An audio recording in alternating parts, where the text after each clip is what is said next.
What's going on, guys? It is Eclipse Day. Sorry for the little delay. We were switching some sources around so that we can bring you the best Eclipse coverage. We're going to have cameras set up across the path of totality and outside of totality. We're going to look at the weather, too. I know there's been a lot of questions, and thank you guys for the conversations over the last couple of days on YouTube.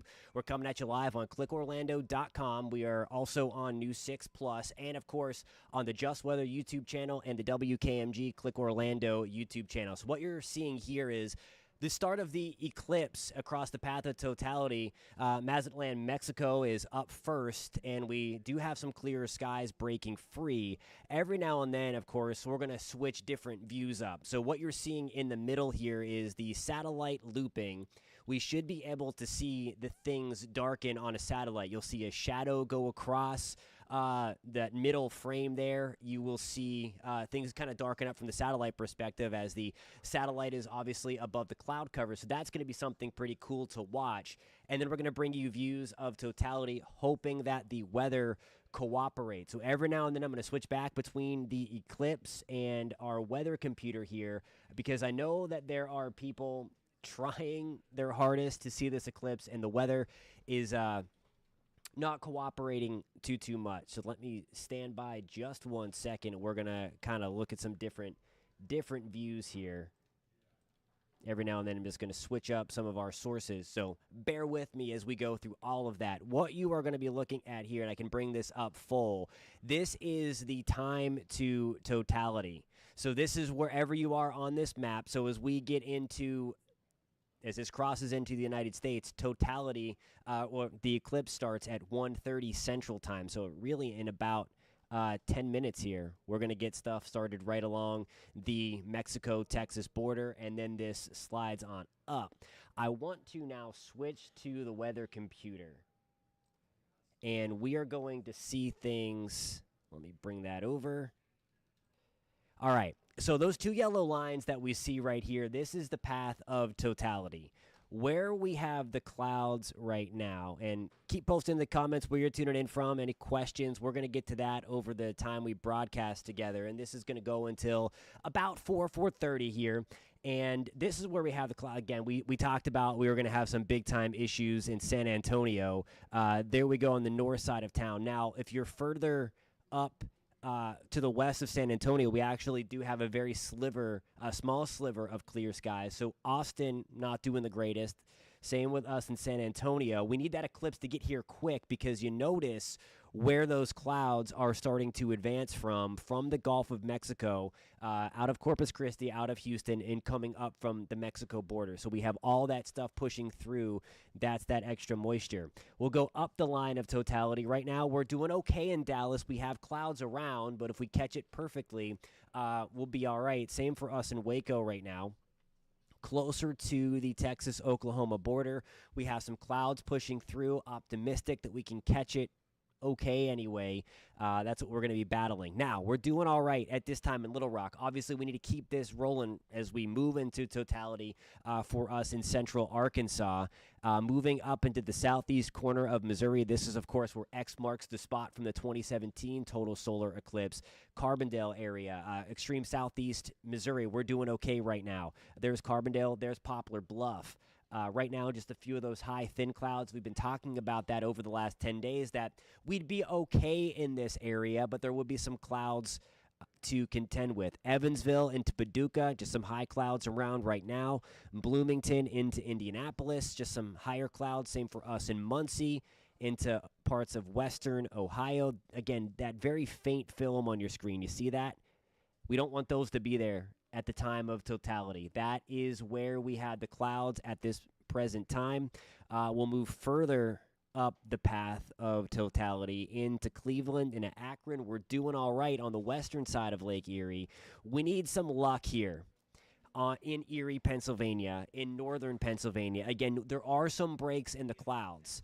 Where we're really having some trouble with this is going to be closer to Bradford, PA, Buffalo, New York, Rochester, New York. We're locked in it. We're locked in it. Same for us into Syracuse. We have a couple of breaks into Watertown, New York right now. Burlington, Vermont, we're doing okay. We have some of those higher, thin, wispy clouds out there. And then as we move into northern Vermont, we're doing all right. We're doing really, really good in Maine. Again, we talked about this really 2 weeks ago, that northern tier of this path of totality was going to be unbelievable. Obviously, you get the several minutes of totality, plus you get the clear skies. And obviously, you need to have both for this thing to pan out just the way you want it. So we're doing great in Maine. We're doing great in New Brunswick, just a few passing clouds right now. Into Newfoundland, we have a few clouds around. We got to keep these clouds away. Those are going to try to advance in by the time the eclipse gets there around 5 o'clock local time. All right, so let's back this up. There's an gnarly little storm system out there, too, by the way, out in the North Atlantic. So we are going to be on cloud watch again as we watch this for the next couple of hours. I want to bring you back now to, let's see what source this is. This is going to be RM8 will take you there. This is in Kerrville, Texas. So we just talked about in just minutes away that we would start to get the eclipse beginning. So this is what I like to call the Pac-Man phase. So this is when the moon is now taking a bite. The shadow is starting to move across the earth here. This is in totality. So we will have totality in Kerrville, and it's certainly good that you can see some of those clouds moving across the screen, by the way. So every now and then you see these kind of wispy things. Those are the clouds. So it's doing enough to be able to see it. Again, we want to get those out of there for the path of totality. Every now and then you might see me look to different directions. I have different monitors across, making sure that we're not missing any kind of views here. Let's see what the satellite view is showing and if we can start to see things dim. So this is going to be the full satellite view where we're kind of watching. The path of totality is overlaid on here. It is very, very light. And when we get some of the latest data to show up, you'll be able to see this darken. You'll be able to actually see the moon shadow. So it's cool. We'll be able to keep checking back on that. And again, this is what we don't want right here to happen at the moment of totality, because things could be going great, but we need it clear for those few minutes as we hear. So that is in Kerrville, Texas. Let's see, I'm not sure where this is from, but here is another view of what is going on, another telescope view. And note what is really cool, too, those little black dots in the center of the sun, those are sunspots. So really sweet, especially if you have a telescope. Now, remember, it's bad enough to look at the sun directly without any solar protection, approved solar protection, but you will really, really screw up your eyes if you look through a telescope while that is happening, because it's going to be magnified and it'll come right in through that scope. So you need to have that filter, not on the eyepiece, but actually on the other thing too, because the sun can ruin the instrument itself. So keep that as well.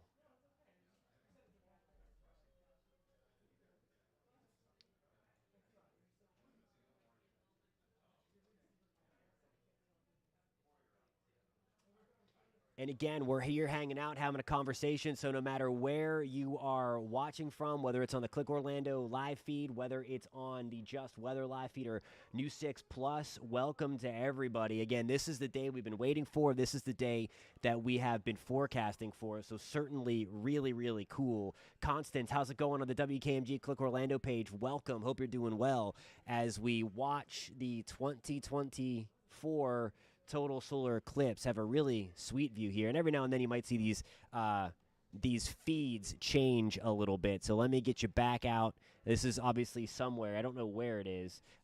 This is a really cool shot. Here's let me get you to this feed. SSA2 is where we're watching it. This is in Junction, Texas. Really awesome shot here. So what we're seeing, you see that disc where it's kind of carved out. That is the moon moving in between the earth and the sun. That is how we get that total solar eclipse or partial solar eclipse. It's the same thing, except the moon's disc completely covers it in totality. All right.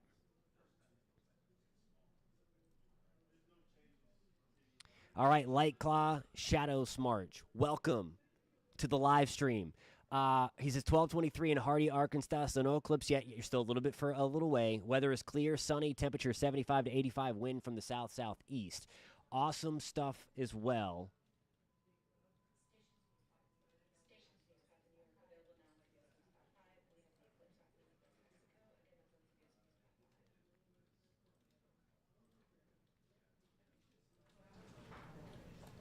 And we are going to continue to watch it. Let me know if the audio, people saying it was a little low. So let me know if that's too loud now. Thank you for the heads up on that. All right, let me get all my comment feeds up here so that we can start bringing some comments over. And again, welcome to the live stream. Coming at you a bunch of places. Are you talking about, he's asking why is the sun looking like that? So that is what a zoomed in picture of the sun, all those are sunspots that you see there on the screen. So that's why this is a different kind of look than what you're used to seeing. And certainly you can't see that with unless you have a telescope. So this is a telescope view of what is going on with the solar eclipse. So that's why we're seeing it like that.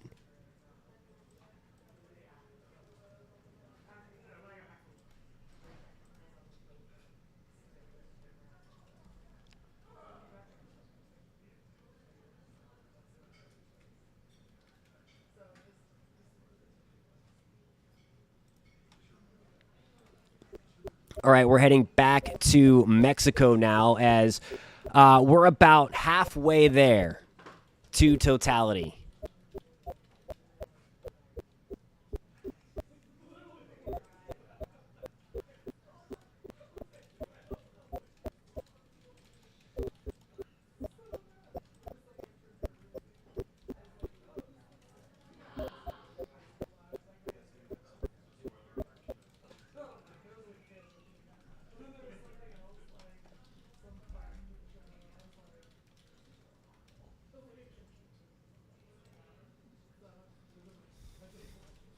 All right, so here's a look now from Dallas, Texas. We are just getting things underway.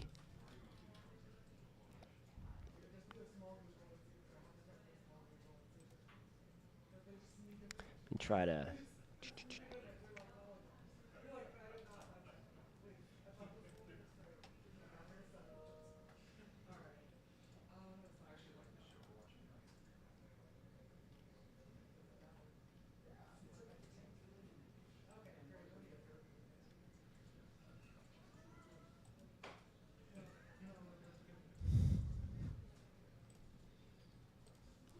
Okay, so we're going to come out to this box here. What you see in the middle, this is the current satellite, high-resolution satellite. So as we get these latest images in, we should be able to see the moon's shadow coming up from the southwest into the northeast. Here's a really cool shot as we wait for totality. This is going to be the first spot, at least in North America, where we get totality. We're taking you back to Mazatlan, Mexico, some of the resort cities. Again, we're getting some bonus sunshine here. It looked like that we might have some issues right on the Pacific coast of Mexico, but things look like they are clearing up nicely, at least for the time being. Let's keep it that way for the path of totality.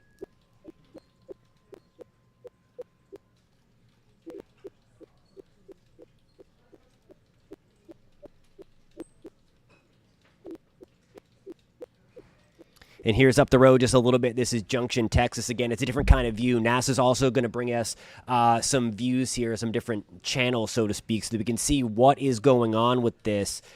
See if we can get any solar flares during this or anything cool like that, any of the activity. Back in 2017, there was a cool shot of totality. With some of those flares and CMEs popping off the sun. So that was really, really cool.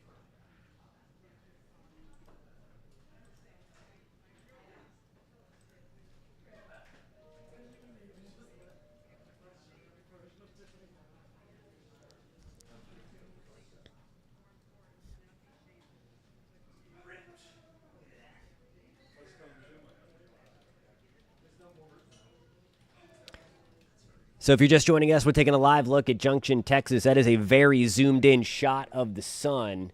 Let me get you back to Mexico. This is going to be, let me change my source. And this is going to be the first place that we see totality. So we're about halfway there.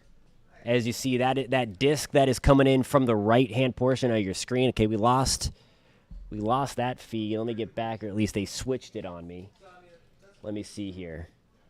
All right, so now we're in a different portion of Mexico. Now, this is what I was talking about. We have the opportunity for a lot of clouds in Mexico. And, of course, if you're watching in Texas, you are seeing that as well. But we're hoping to get a little lucky here. Let me get you to a better view. We're going to go back to every time I go back, they keep on switching it. So now we're at San Diego.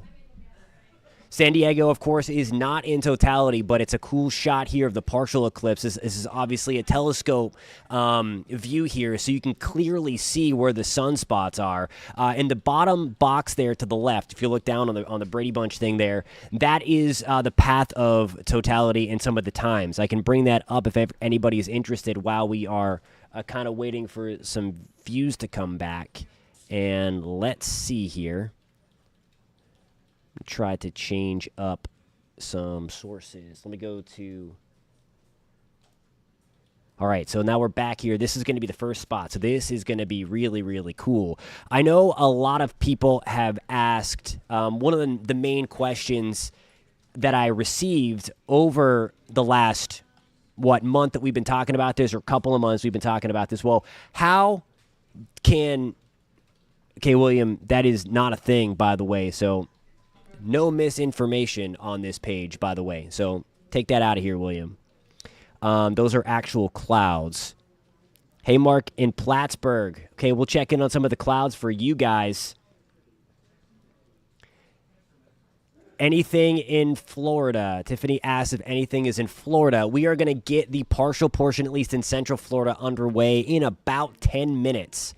So we're going to start to see the bite taken out of the sun in a very short time. Of course, we are not in totality in Florida. Woody, that is not a thing. Those are what you call cirrus clouds, okay? Those are cirrus clouds, my friend. So there's...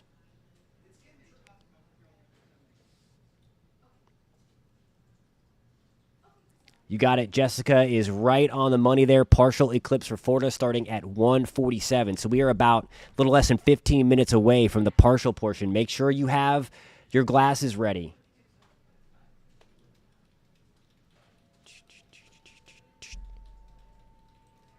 And that'd be interesting to see if one of these telescopes do zoom in on the comet that is still not visible to the naked eye. So if you are in... Yeah, it is, Shar. And anybody that says otherwise is going to be blocked from the feed, because just look into it yourself. We're not going to be talking about that. We're going to be talking about a really once or twice in a lifetime event here that is really, really cool. Again, we're not going to get another one in the U.S. until 2044, and that's going to be right up into the tip-top tier of the country, into the Dakotas and then into Western Canada. The big one comes back in 2045 and actually comes right on through Central Florida. So anybody watching from the Orlando area or Ocala or Kissimmee especially, we're going to get more than 6 minutes of totality in 2045. And speaking of which, if you are tuning in from Central Florida, we had a couple of questions about that. Here is the timeline, and this is, again, what we're kind of seeing. And I got my eye on Mexico right there, because that's where we're going to see the sun's atmosphere first. That's where we're going to see totality coming up. But I do want to show you this. This is how the eclipse is going to happen. And again, we're starting things off in just about 10 minutes in Central Florida.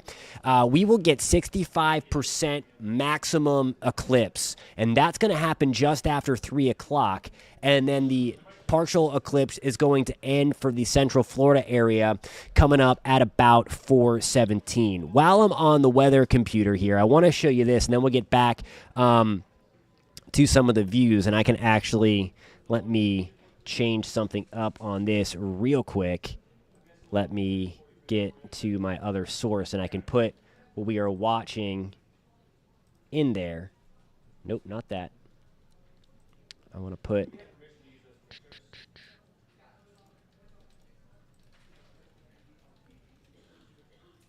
Middle piece here, and we tape that together. So they're making a box. It's a live look from San Antonio.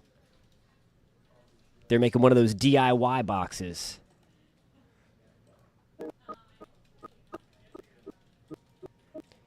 So some cool stuff. All right, so on the big screen, of course, that's the important thing. That's why you're here. We're watching the eclipse live.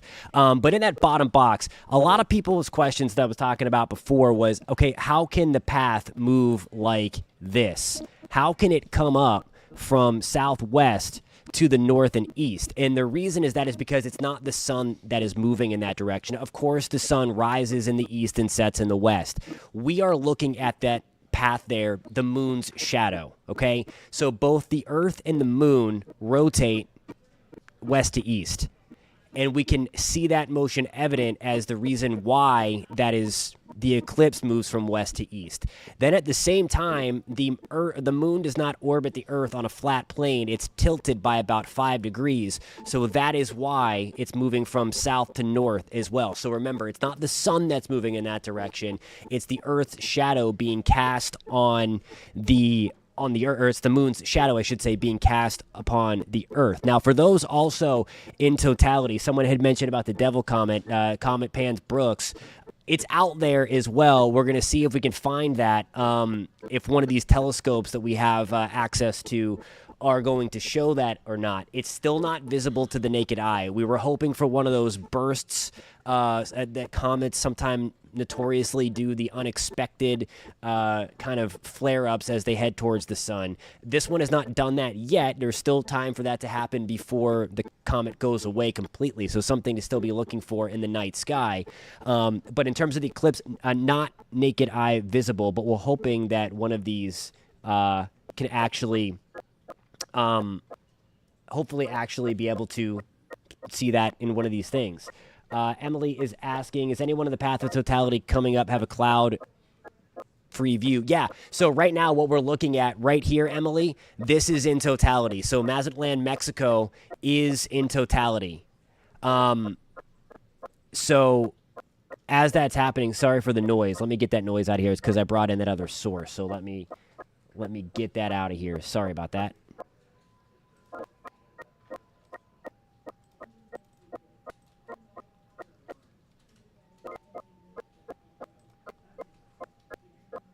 Shut that off. There we go. All right. Hopefully that's better.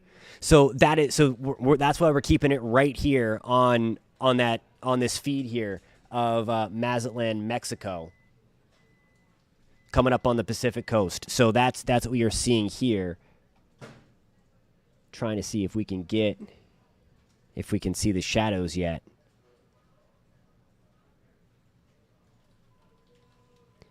And it looks like we can. If you look very, very closely, I can take this full. If you look very, very closely down on the southwest corner, like just south of the Baja Peninsula, you can see it get a little dark down there. So that's going to be the moon shadow. So we're also going to have this view because I think it's really cool, especially as a meteorologist, to look at this from a satellite perspective as well.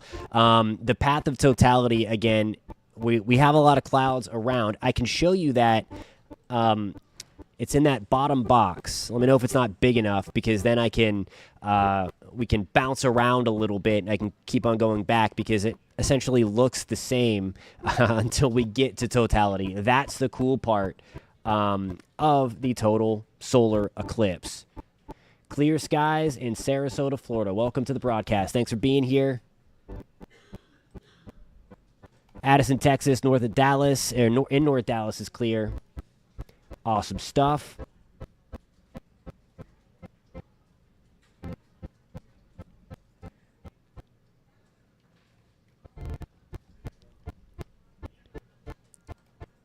Nashville, Tennessee is in a partial eclipse, but there are some clouds around right now in Nashville that we're going to have to get rid of.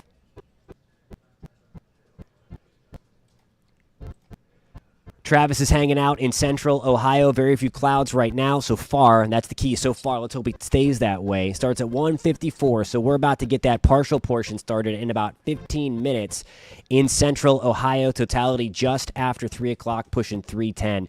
So really, really cool stuff there. We'll see if we have some cameras coming in from central Ohio. Now, we've got a couple that will eventually come up from the Cleveland area and around Toledo, and both of those cities are in totality. So let me get you back to the actual eclipse.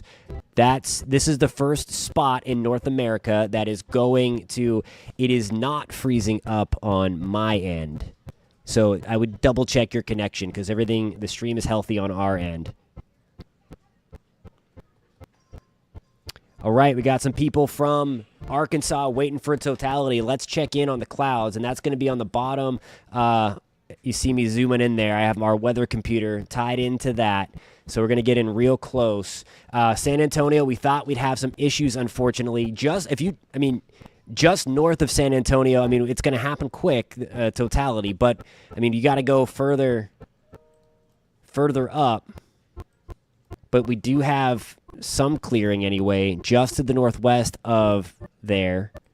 San Antonio, that is. There are some of those clear skies north of Dallas. Again, we're going to be in and out of some of those puffy clouds. And that's the other thing, too. So I'll bring out my arrow, and you see these guys right here?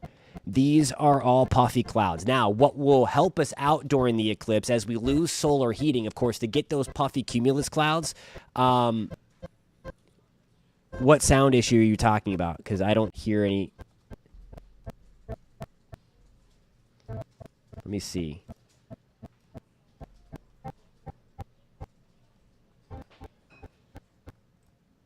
Okay, now it should be gone.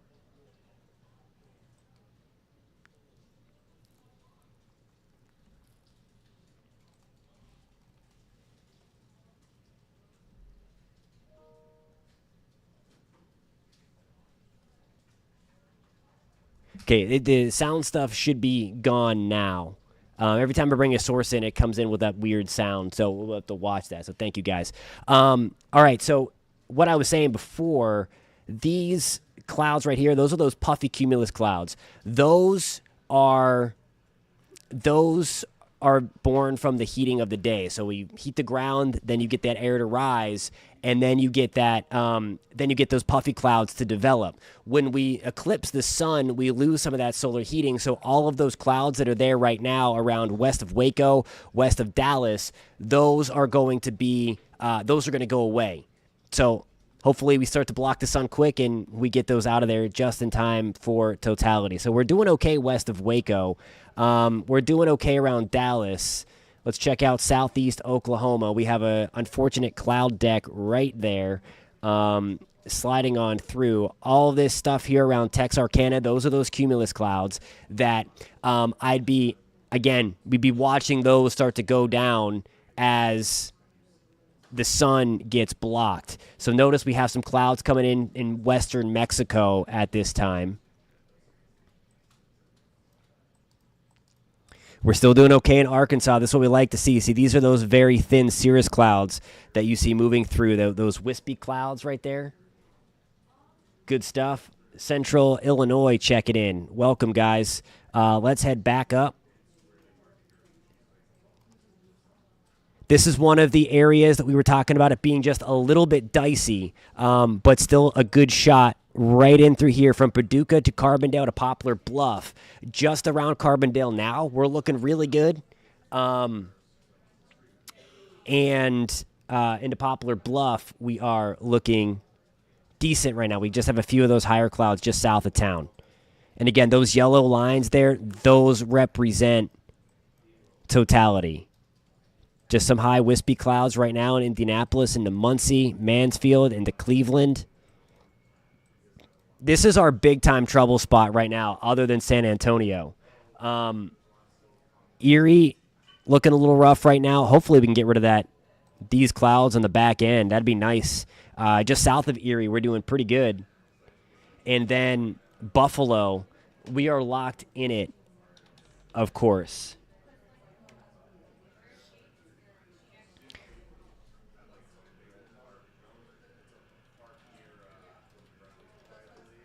That's a real close-up view of the eclipse from Mexico. Let's see if they take us back. They took it away from where we were looking.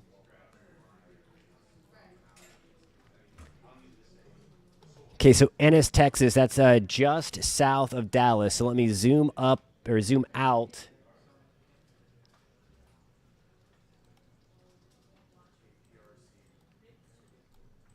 Gonna zoom this back out. We're gonna head back into Texas. Sorry, we went Dallas, so that's going to be right in through here. And the good news is, at this present time anyway, that we have those puffy clouds. There are a few of those high cirrus clouds in the mix, but we are doing okay at this time, because those clouds will come down as the solar heating is blocked.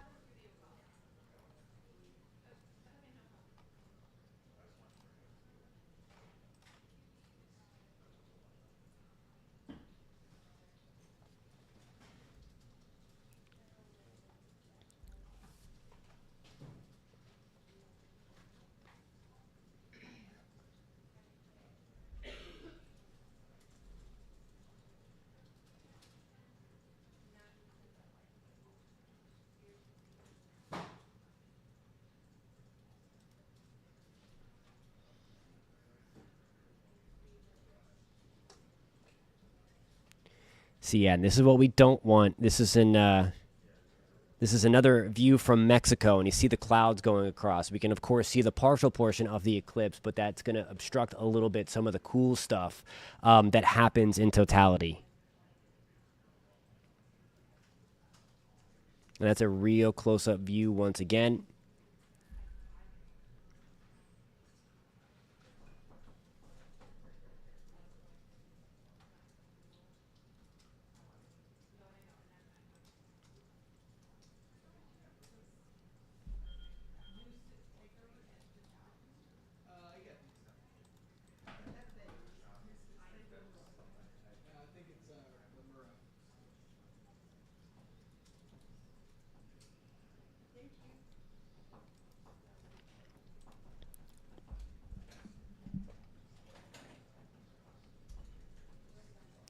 Okay, so we're getting pretty dark in Mexico now.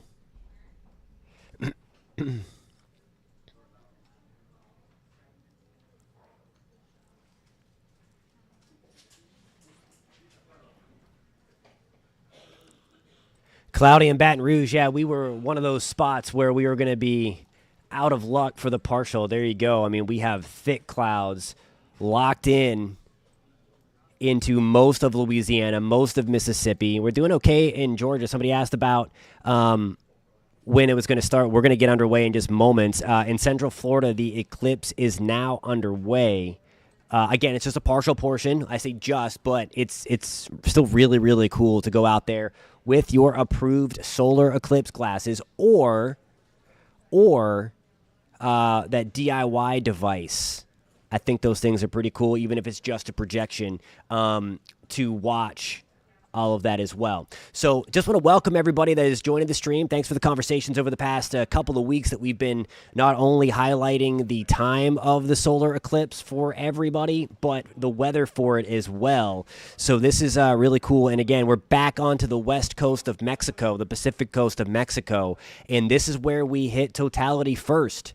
This is where we hit it first for North America. So this is really, really cool here. We're going to see it first live. This feed you see there, courtesy of NASA, a nice telescope feed here, and it's getting close. We are getting close to totality. All right, let's see. Pipeman 1958. Yes, West Palm will see a partial eclipse. About 50%, maybe 45% of it eclipsed in West Palm. The Orlando area is about 65, and then as we get further to the south and east, you get a little bit less and less of the eclipse. So good stuff over there in West Palm. Again, it's not totality, but it's still going to be cool if you have the means to look at it. Those glasses again is really good, or are really good.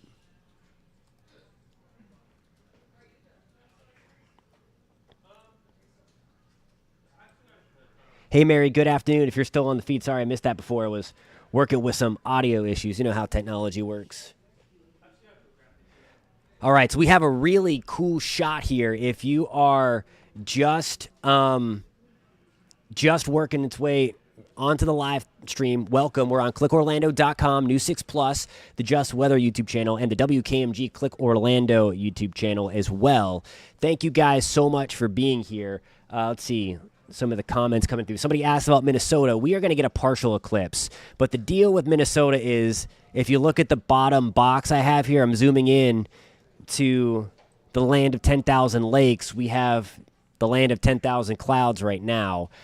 Unfortunately, this is it. There are only minimal breaks, and you have to get super, super lucky. And right now, that's closer to Pipestone and Worthington and extreme southwest Minnesota right now, and then maybe close to the Canadian border. Where we're doing really good for the partial eclipse is going to be in Chicago. Now, the one thing is, we talked about this on the forecast leading up to it, this area of low pressure that's hanging out in Minnesota. It's drawing in some drier air, and that's coming through onto the northern end of totality for Indiana. So you're looking great right off of Lake Michigan. You're looking great in central Indiana and northwest Ohio right now, around the Toledo area. So really, really good stuff. If you can see that bottom screen right there.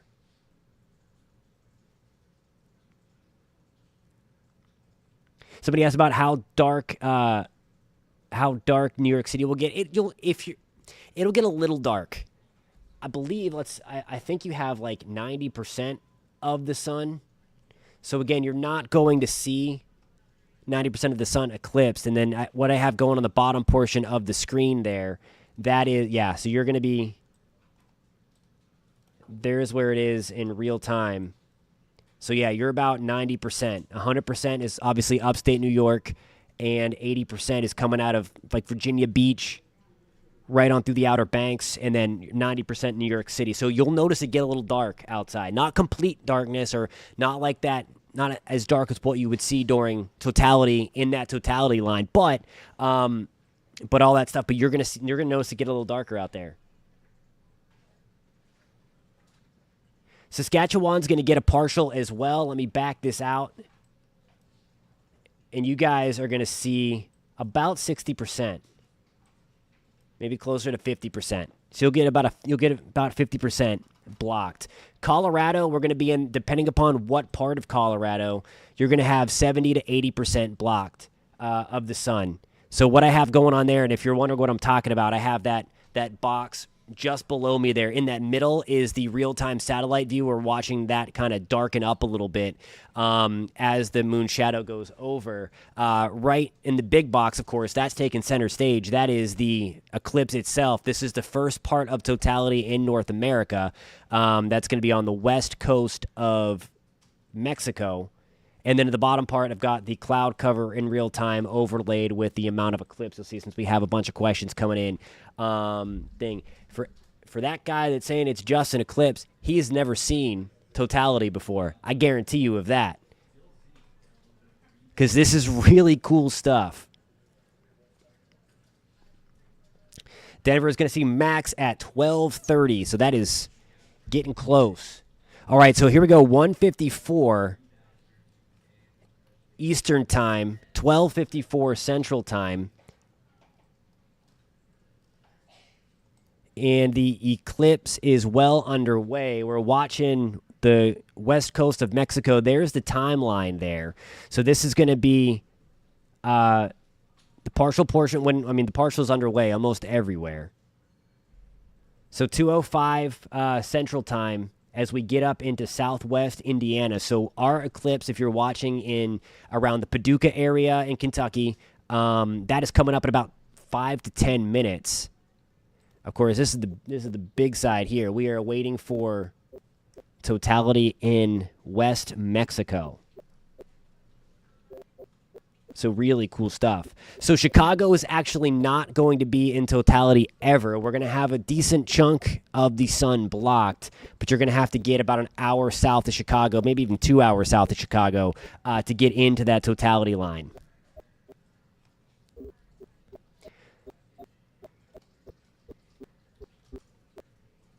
So let's see here.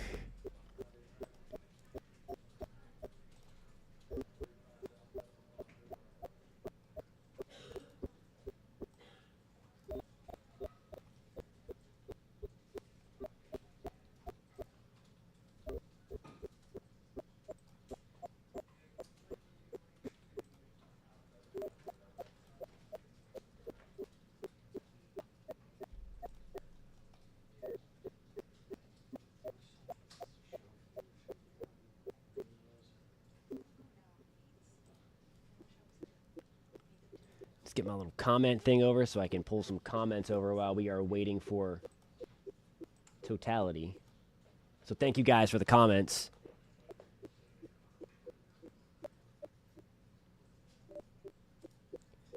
Orlando, Florida will see about 65% of the sun blocked. So we don't get the super, super cool stuff, but it's going to be pretty cool too if you have the Eclipse glasses or if you were working, if you built one of those Eclipse DIY things.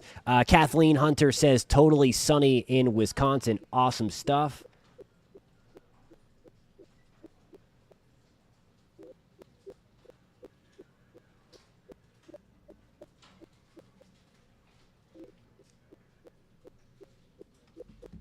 All right, we are getting close to totality on the west coast of Mexico. Look at this. We're almost there, guys.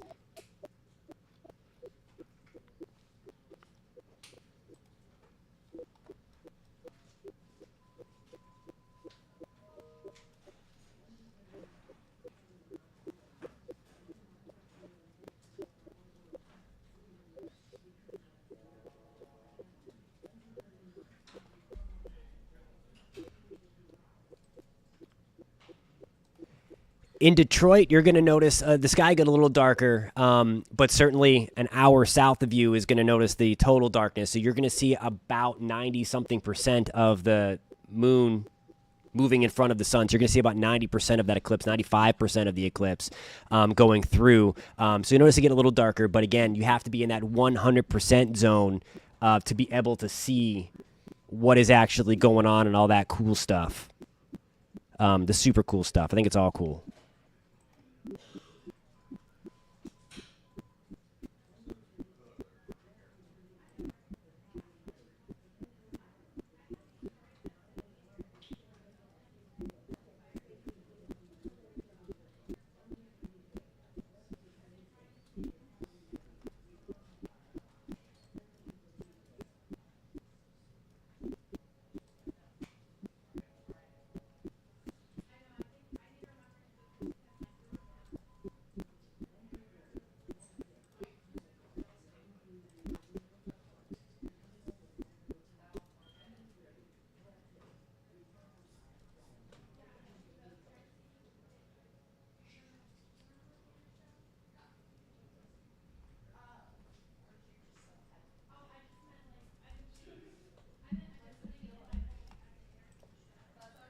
All right, so if you are just joining the feed, welcome. We've been talking about the eclipse for a long time, and we are watching the first spot in North America to reach totality. We're just a few minutes away here from that happening on the west coast of Mexico.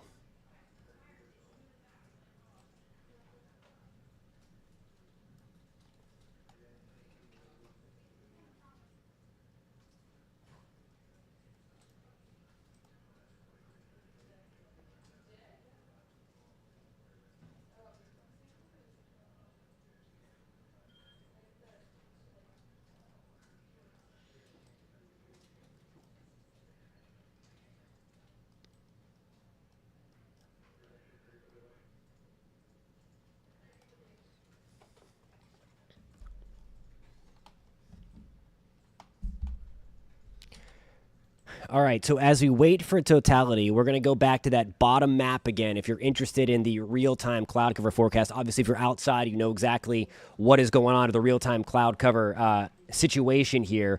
We're watching moisture stream up from the Gulf of Mexico, and this is why Texas became, really, we knew this a week ago or 10 days ago, that parts of Texas, it was going to be pretty terrible to see the eclipse, especially around the San Antonio area. There we go. You have to be on the north side of town anyway, and we have to get really, really lucky because look at the cloud cover situation. There are a few breaks working through Austin. If I have anybody tuning in from the San Antonio area or Austin, post that in the comments. Would love to know what you're seeing. Same for Waco.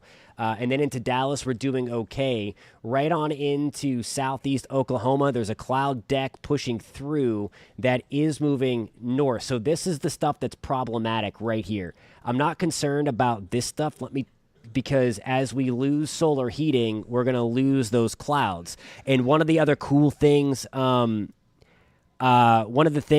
cool things that happen in a solar eclipse is that it turns, if you're in totality, anywhere from 10 to 20 degrees colder because you shut off the sun for a few minutes. And as that happens, those puffy clouds start to go back down as well. And then we really start to see those clouds. We'll get some clearer skies out there. So that's going to be a cool thing that happens. That's one of the things that you are watching for to do that as well. In Orlando, Florida, we are getting about 65% of the eclipse. It is underway. We've started things off at about 13 minutes ago, and we are watching that start to happen as well. Let's see. There's every time I look back off to the left, we are seeing. I'm just checking out the other views to make sure we're on the correct source so we can bring you the best video here. So I can bring you the best video. All right, so we are still hanging out in West Mexico.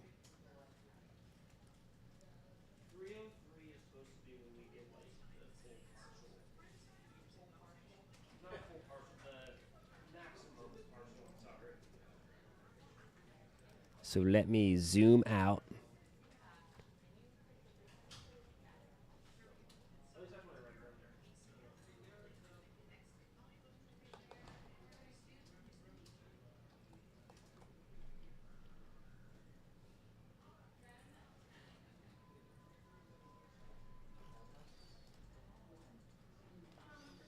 We're getting really, really close now. All right, so post in the comments. I've got a bunch of stuff to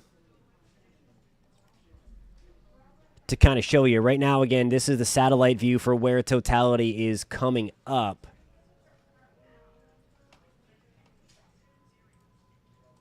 Good question. Elliot asked about the devil. That was not. He's watching from Scranton, PA. Somebody asked about the devil comet. So many comments coming in.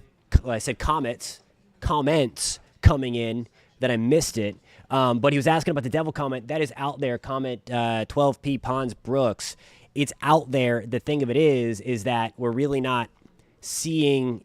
It wasn't bright enough to be able to see it from the naked eye. Okay, so they took the west coast of Mexico away. Let's see if they go back. Let me pull in.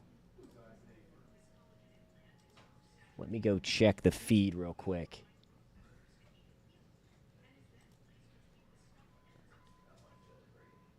All right, so sorry, the video might pop whenever I switch it, but I want you guys to see. Okay, it's back, so I don't have to switch it. Look at that, we're getting close. So what you're seeing there is the moon's shadow, or that's really the moon. The moon is moving over the sun, in between the earth and the sun, and casting the shadow on the earth. So that's why it's getting darker. Now, what we're going to be noticing very, very soon is the main event of a total solar eclipse, when the moon completely blocks out the sun. Now, of course, the moon is not the same size as the sun.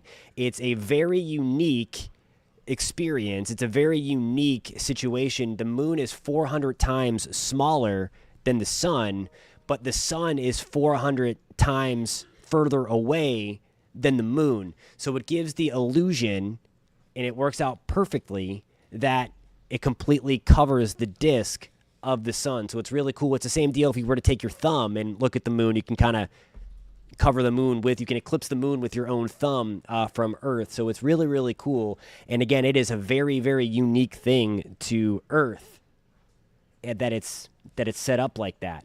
So it's really sweet. And it's really cool. And you see here the sliver. So this is really, and this is a good time to bring up now that we're at this point. We're almost to 100%, but we're not. So this is really the difference between 95% of totality and totality, because you still get that sliver of sunlight to come through, and it doesn't make everything bright. Someone's asking, I thought all of the U.S. will be affected. It is affected by the partial. There's just that 115-mile, give or take, area of totality that gets the really, really cool stuff. So all that stuff. Flint, Michigan will see a partial, but you guys are not in, and that is not in totality. But you will see a partial if you have those glasses. You can look up and see it.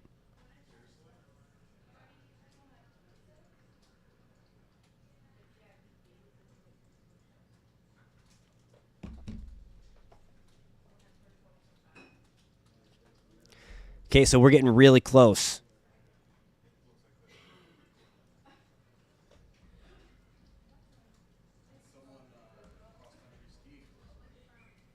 Almost there. We're almost in totality in western Mexico.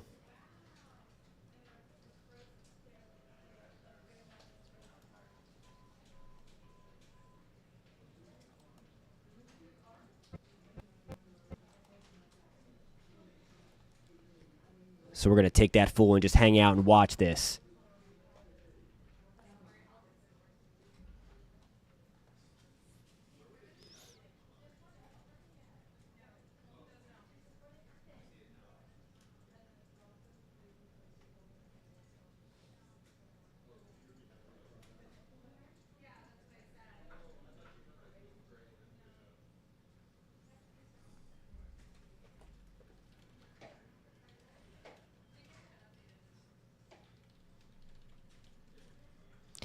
So there you go. We are in totality now. We're just about to get in totality. You see that iconic diamond ring look when you get that last little flare of light sneaking out behind the moon, and then you have the kind of the beads around it. You see those kind of purple beads coming through. So that is where the rocky nature of the moon lets a little bit of light through.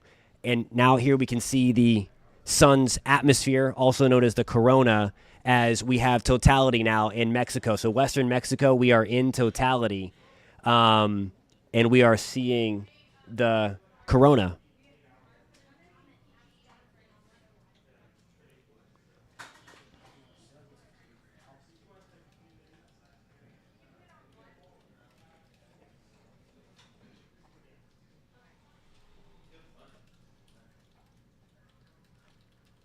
So now this is the part of a total solar eclipse for those that are downwind in the United States. This is the part where you take off those glasses. This is where, because you can't see anything, it's too dark, but obviously the sun is completely blocked out by the moon, so you're not getting any of those harmful rays right into your eye. No, those are not solar flares. Good question, though. That is because the moon is rocky, so it's letting through a little bit of light coming out of the moon. I could have missed it though if I turned around to look at the thing. But that white halo, that white fuzzy stuff, so to speak, that is the sun's atmosphere that you cannot see just by looking at it with glasses. You need to actually block it out because it is so bright. One thing that people brought up a lot is, okay, it doesn't look like the moon. Why can't we see the moon? It's just this black disk. It's because the sun is so bright, and it's just the same scenario. It's the same kind of thing where you look, you kind of look at that. Look at the darkness really quick. So this is what it looks like in totality. So that is another really, really cool view here. That's awesome stuff. We'll go back to the actual main event.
We are just coming out of totality. You see that flare of light back through. So now that's when you need to put the glasses back on. I hope they go back to that other feed, that other shot there of how dark it was. I brought it over for a little bit. And there you go. So the light is starting to come back in. Obviously a super emotional event. You see everybody excited there. I mean, it's a once-in-a-lifetime thing. Sometimes it happens 2 or 3 times. But, I mean, there's only a sliver of places that see an eclipse every time that it happens, and just really, really cool there. And we're going to continue to follow this, but you see the light coming back now in western Mexico where we just had totality. That's going to be that top left-hand box, the box in the top left, and then that is totality coming to an end, and you see the sliver back on the right-hand side. What I have on the right is the satellite happening in real time. Actually, both of those are satellite. It's zoomed in on Texas as we are going to get totality in the not-too-distant future. Alrighty, guys, we are going to take a very short commercial break. If you're watching on YouTube, you'll likely still see the stream, but if you see the commercials come back up, we are going to be back in 60 seconds. We'll see you then.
The Earth is, or the moon is rocky, so it's not completely. It is not completely blocked. And when you have the mountainous regions of the moon, you still get a little bit of light going through that there. So that's what those purple and pink little beads were, as they were referred to, sliding right on through. So that was really cool. We're about to get that again. This is a really zoomed in shot here of totality.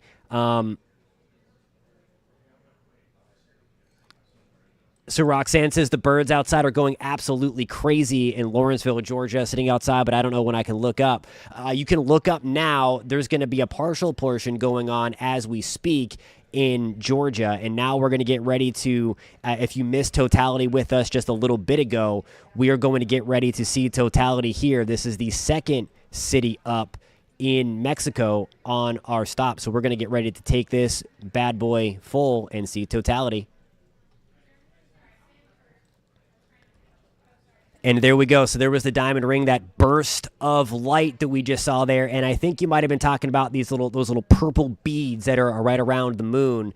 That's because, again, we have the mountainous terrain of the moon, so we have a little bit of sunlight trying to peek on through, and that's what we have going on at this present time. That wispy stuff, that is the sun's corona, the atmosphere of the sun that you really can't see unless you have it blocked by something. And now we have the moon moving in front, and we are in totality, Torreon, Mexico.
Alrighty, guys, so we are still hanging tight in western Mexico. Every now and then you can see a wispy cloud slide on through, but we are in totality here. That's why we're keeping it full and just hanging out and watching it nice and quietly at this time.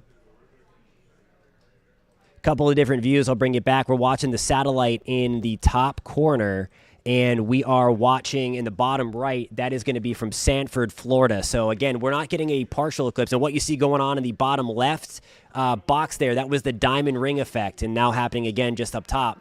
As the sun is, or the moon is moving away from totality here, and we get that burst of light. So now if you're watching, glasses need to be back on. It's hard to believe, but that sliver can blind you if you are looking at that without the approved eyewear. So now that was still in western Mexico. Again, as we're taking a look at the satellite feed here, we're watching it kind of darken through Mexico. As you can see the moon shadow working across from southwest into the northeast corner as it eventually will exit out of Maine and then into New Brunswick and into Nova Scotia, into Newfoundland. But what you're looking at there in the bottom right, that is the partial eclipse taking place in Sanford, Florida. I like to call that the Pac-Man stage there, as it kind of looks like Pac-Man a little bit, or Miss Pac-Man, whatever game you played as a kid, whichever two. Both of them are cool, but there's no bow on the sun, so it can't be Miss Pac-Man, I guess. Guess we can Photoshop that. All right, so what we're looking at here again, bottom is Sanford, Florida. To the right is Mexico. We just witnessed totality there, so we are continuing to bring you views from all over the country. Again, the partial portion from Central Florida. We'll see where they just went to. Now, here we go, Russellville, Arkansas. So awesome stuff here from NASA providing the telescope view of Arkansas, the orange of the sun there. So this is really, really cool. Sorry for the clicking. We'll get that off of there. All right, bottom view is Sanford, Florida. The middle view is the satellite. Let me make sure that that is refreshing so that we get the best, the most up-to-date.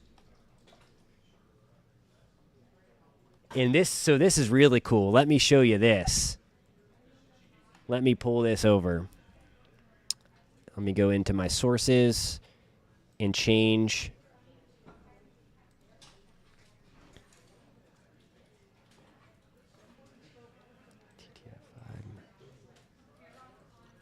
So look at what we're looking at in the bottom screen, okay? That bottom picture there over Texas, this is the visible satellite. In order for the visible satellite to work, you need sunshine. So you see totality approaching. So they're not going to be able to see it from the ground up because of the clouds, but that is the satellite getting darker because it's literally turning into night into the middle of the afternoon. So that is really, really cool. So you can kind of follow the eclipse and notice it get darker from Mexico through, and this will be really, really cool. We'll post the time lapse of this on the channel a little bit later to kind of show. But you see that big disc there on the bottom portion of your screen? That is the moon shadow coming up through totality. So really, really cool stuff. Again, I think that's really cool watching it from the satellite perspective too. But you can clearly see where totality is. So that is really awesome. Right on through there. All right, so let's check out where we're at. We're looking at, let me get back to, take out a bunch of different things.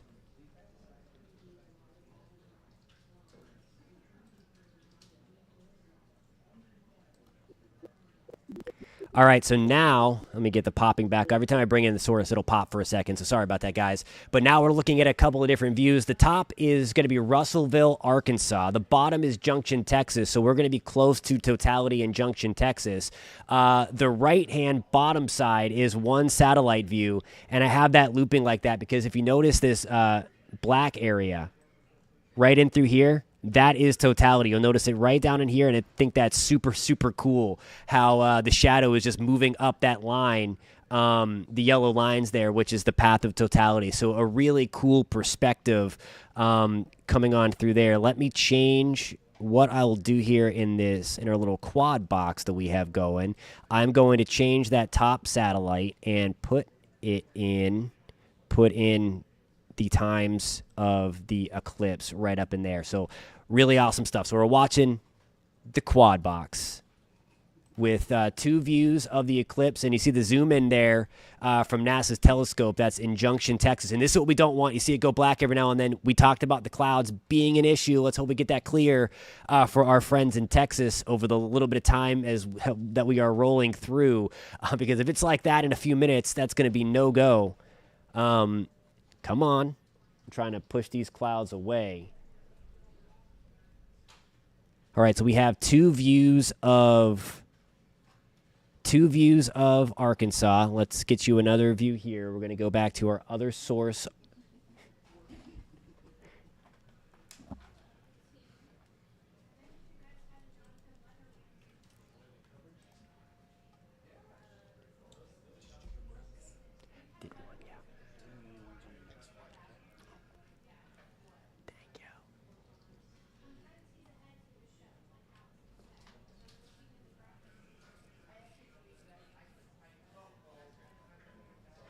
All right, so back in the quad box, we have what's going on? We have Arkansas in the bottom left.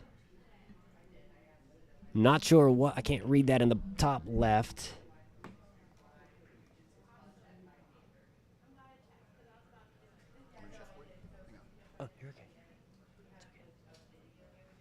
No, so this one actually doesn't turn blood red. That is a lunar eclipse. That's what we call it, the blood moon. So this one's not going to turn red. This one, when night falls over, when night falls over.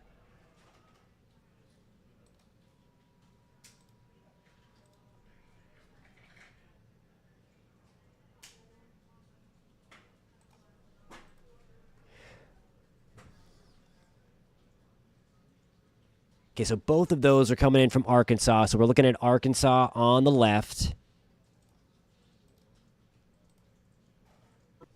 Now Arkansas is on the right. Let me get all my telestrations out of here. What we're seeing, I think this is one of the coolest things, is whenever you see the moon's shadow actually going across the surface of the Earth from the satellite perspective. So you see that rolling out of Mexico.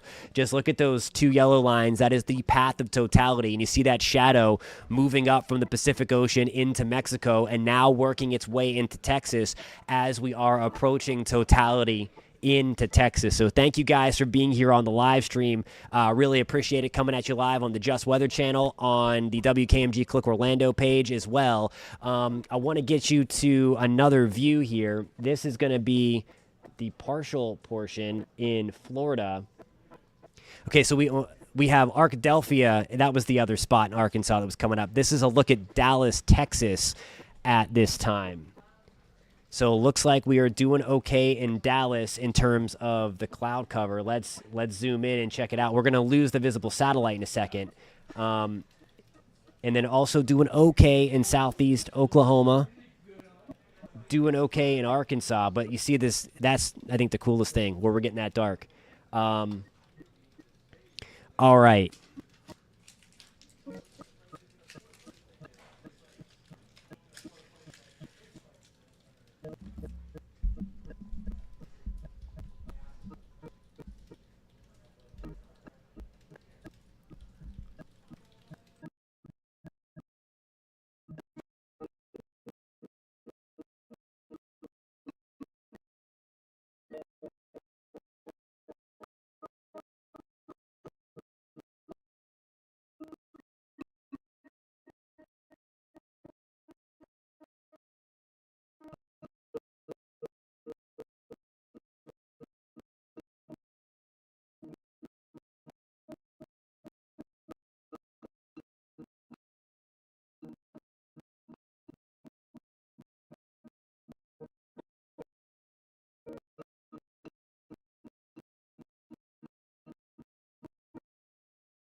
Are watching in Kerrville, Texas now, where we are getting totality very, very quickly. The bottom section, and there's that diamond ring. Look at that. That's awesome stuff. So that is in Kerrville, Texas. Again, we have reached totality, and we have battled the clouds Really cool stuff as we are now seeing the path of totality work back through the central portion of Texas and into, or south central anyway, and come through. So this is what we were, see, we're in and out of the clouds. So this is the bad part. At least we saw something there in Kerrville. For the people that traveled there or are living there, look at that. So there's part of it anyway. And we had Junction, Texas up, but got blocked by the clouds. This is in Kerrville, so we're at least they're thin enough to see something anyway. There we go. There are those beads coming through the mountains of the moon, and there is the sun's corona. So some really, really cool stuff going on as we speak. So we're going to keep you here in totality. We're going to bring that full in totality.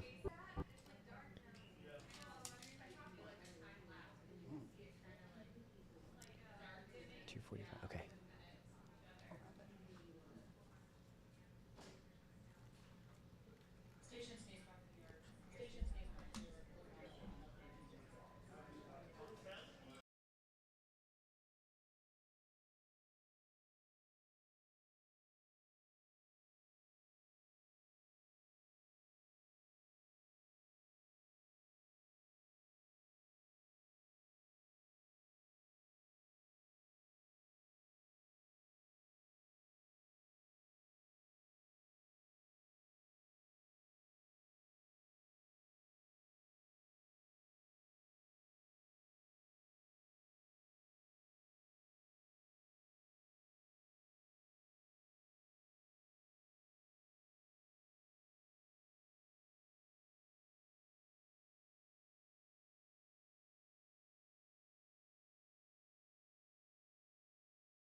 All right, so what we're looking at here, you can see where totality is in that middle box there. Oh, that's going to be somewhere around San Antonio.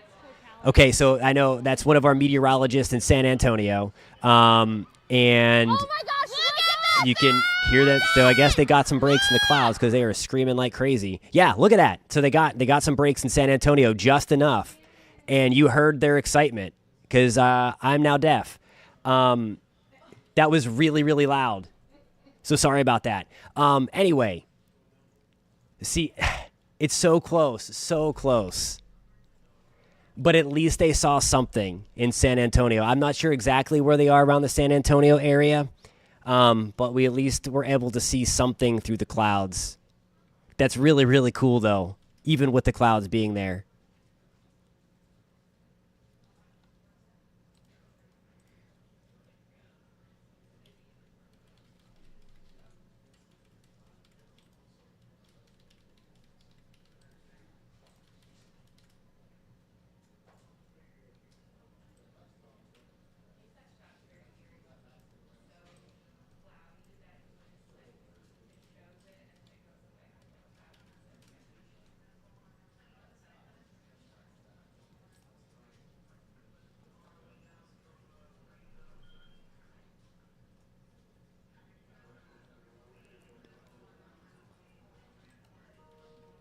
All right, so that view that you were looking at on the right, they're coming out of totality in the middle there. That was from around San Antonio, Texas.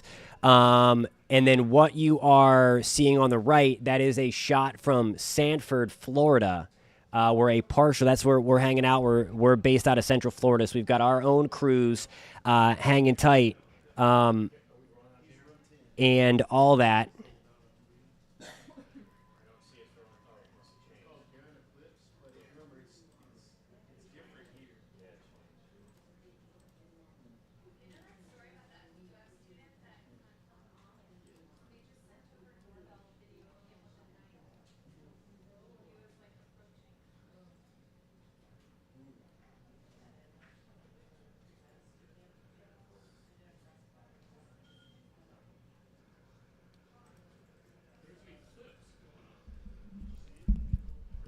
All right, so we are coming out of totality in Kerrville, Texas. That is going to be the bottom box there. We have clouds for our friends in and around San Antonio. I'm not sure exactly where our crew was. I know they're around San Antonio somewhere, but they got a glimpse through the clouds, and that's what we were hoping for our friends in South Central Texas, where, again, unfortunately, the clouds are there. Kerrville, we have some clouds as well. We can see the sliver, though, coming back through on the bottom box, and they are super excited in San Antonio. You see they've got a little mascot there with the Eclipse glasses on. So that's awesome stuff. Let's head to Dallas, Texas. This is now going to be Dallas, Texas, where we are coming up on totality as well.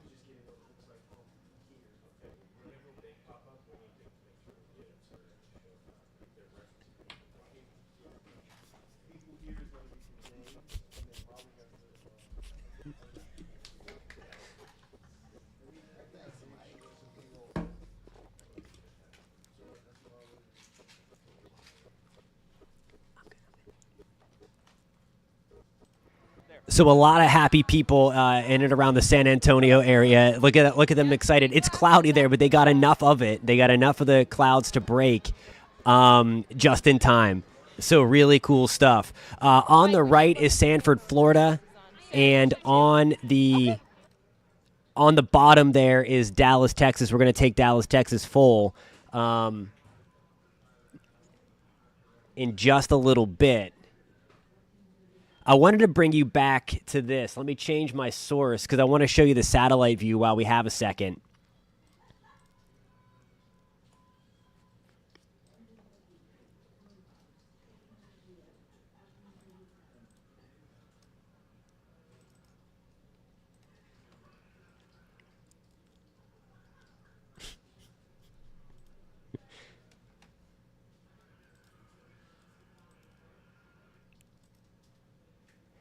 So you can see totality coming across the shadow of the moon working now through the Dallas area.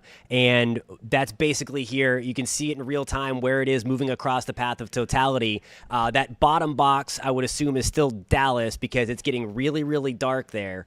Let's try. Let me bring that other feed back in. RAM 9, that's the middle one. Sorry, I'm talking to myself.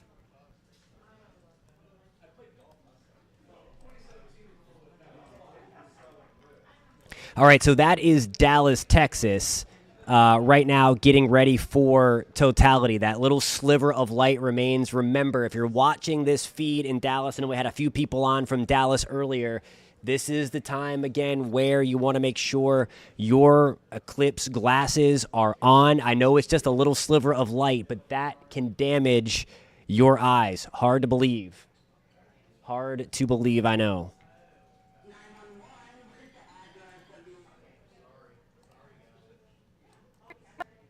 All right, so here we go. This is now going to be the satellite image of totality. That bottom right box or that bottom left box, it was outside in Dallas, Texas. Now we're back onto the Eclipse. So watch that. Let me get that full because that's the part that we are going to be watching here.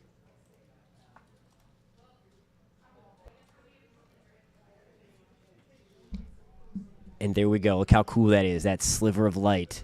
We're heading toward totality in Dallas, Texas. Shout out to everybody watching in Dallas.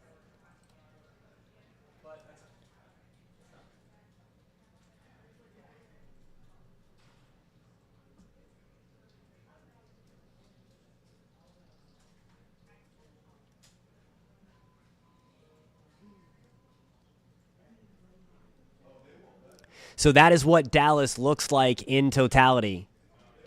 I mean, it looks really, really, really cool. And there we go. I'll switch my feeds to get back to that full, but I wanted to show you that as I caught that. That's the...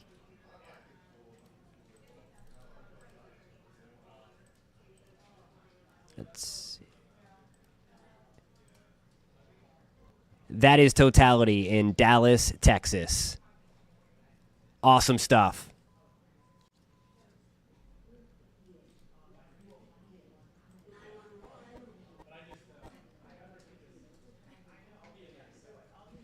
And that white stuff you see around the black disk there, that is the sun's atmosphere. That is the sun's corona.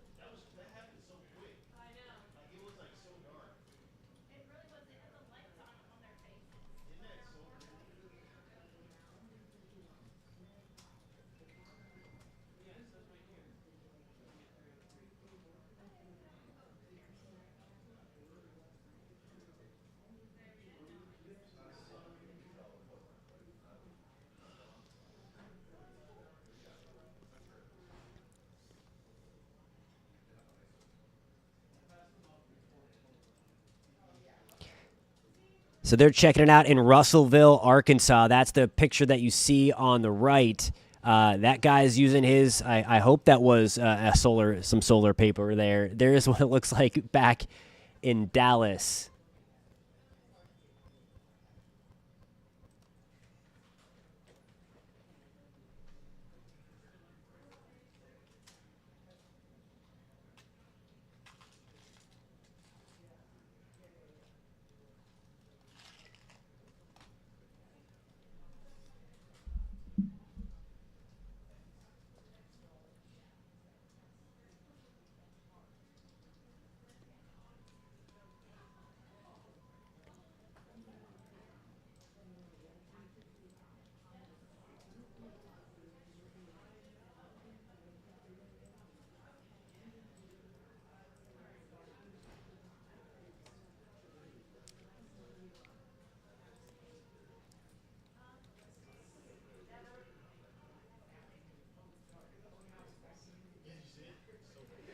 All right, and now we are bringing you some live views here. This is going to be of Sanford, Florida, where the partial eclipse has almost reached its maximum in central Florida. That would be at just after 3 o'clock in the afternoon that we get the maximum eclipse in central Florida. Again, totality is not coming to where we are in central Florida, but it is still really, really cool. If you have those approved eclipse glasses, or if you made one of those DIY viewers that we talked about, that would be the time. Obviously, go out now and check that out for sure. And in the middle there, we're still getting ready to head out of totality. I believe that is in the middle there, Junction, Texas, and then Dallas, Texas. We are coming out of totality. So Dallas is on the bottom. Dallas is on the bottom block. The middle block is Junction, Texas, where they are right in totality as we speak. There's the sun's corona again. This is really cool. And then on the right is Sanford, Florida, where a partial eclipse is taking place. It's all the same sun. It's all the same moon. It's just from the perspective. There's the diamond ring coming out in the middle. Love that shot there. Let me bring that to you full.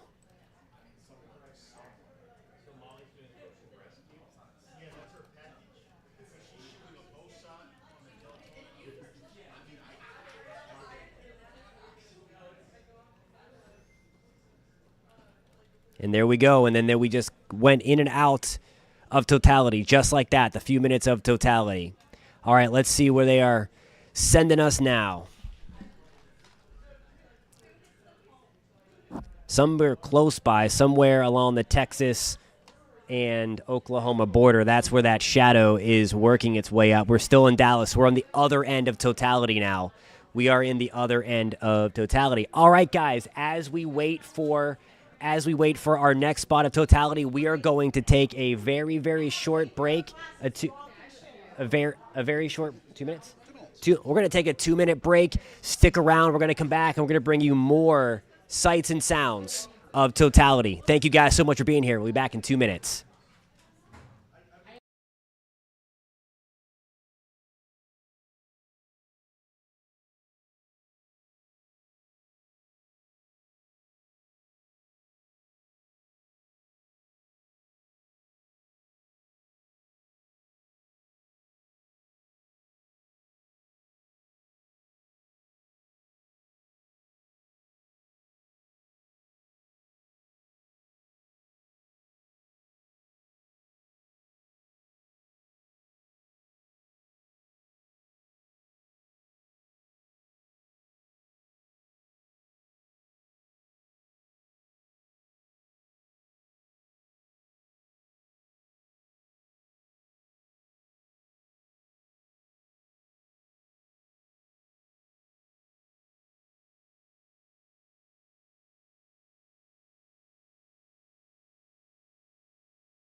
Alrighty, guys, we are coming out of Totality in Russellville, Arkansas. Really, really cool stuff. We are headed now to Carbondale, Illinois. Shout out to the people that saw it in 2017 as well, that corner of southeast Missouri and into southern Illinois, extreme northwest Tennessee. Got in on all of that fun back in 2017 as well. If you are just joining us, we are coming at you live on New 6 Plus.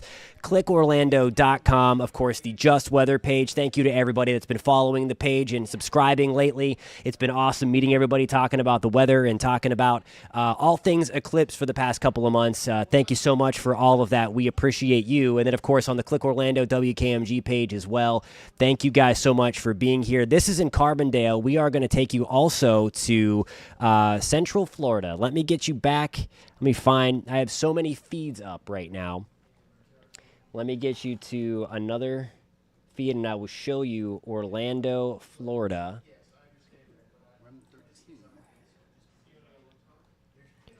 And right here, we're going to take Orlando, Florida. That is the partial eclipse. It is coming up on maximum eclipse time in just about, 8 minutes, 9 minutes, 3:03 is the max eclipse in Central Florida. We'll wait till they steady their shot up just a little bit, and we'll take you back to Carbondale as we are close to totality. Sliding on up. I want to bring up, let's see here, because this is really, really cool. I will show you. I think I said I was going to show you before, and then we hit totality, so then I didn't. But you can see the moon's shadow working across Mexico and then into the United States as totality happens. Again, this is the sun projecting the moon's shadow right onto the surface of the earth there, so we lose darkness. This is the visible satellite. So in order for this to work, we need to have the sunlight. Of course, the sunlight is being blocked by the moon right now, and that's why we only have that's why we have that little bubble of darkness, if you will, that's rolling over now parts of Texas, Oklahoma, getting into Arkansas, Missouri, and into southern Illinois. Those two bottom boxes that you see right there, that is of Carbondale, Illinois. Totality is coming up in just a little bit, and we will wait for that, and we will show that to you full. Post in the comments where you are tuning in from. Thank you guys so much for being here. Again, this is really cool to hang out with everybody and watch this event that is not coming back to the United States until 2044. Now, that's just a small sliver as well. 2045 is where it's at, 21 years away, but we're going to have totality for a whole heck of a lot longer than what we are seeing even right now. We get a little bit more than 4 minutes, which was even more than what we saw back in 2017, if you were able to see that eclipse. So some really, really cool stuff. All right, what's up in Northeast Pennsylvania? What's going on in Pittsburgh? Thanks so much for being here. I hope the sky is cleared up. It's always cloudy in Pittsburgh. We all know that.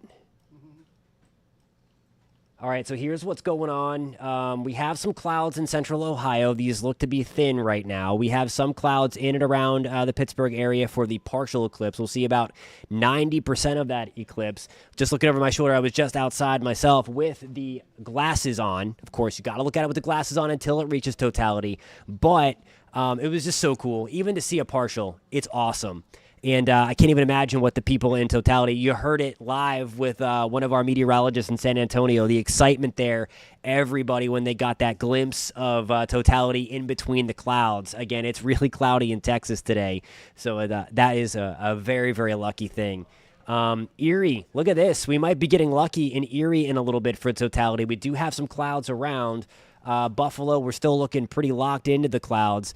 And then there we go. All right, so I'm going to get rid of this, and we are going to go to Carbondale, Illinois for totality.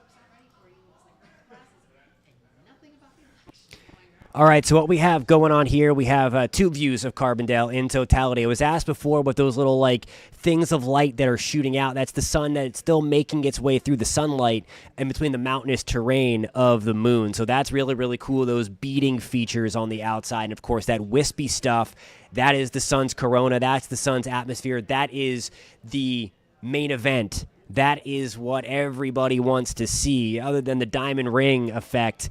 That's what everybody wants to see when you're in totality. Things go dark, and then what we're looking at here. So this is going to be Carbondale, Illinois, in totality for the second time in what, 7 years?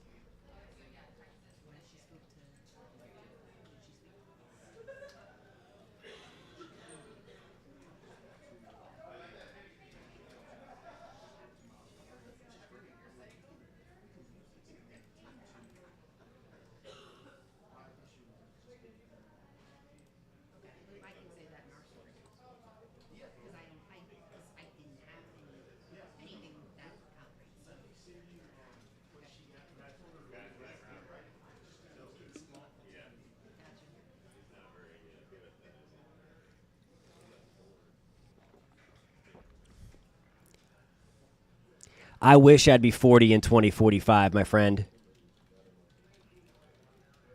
Try like adding 20 more to that. I guess 15.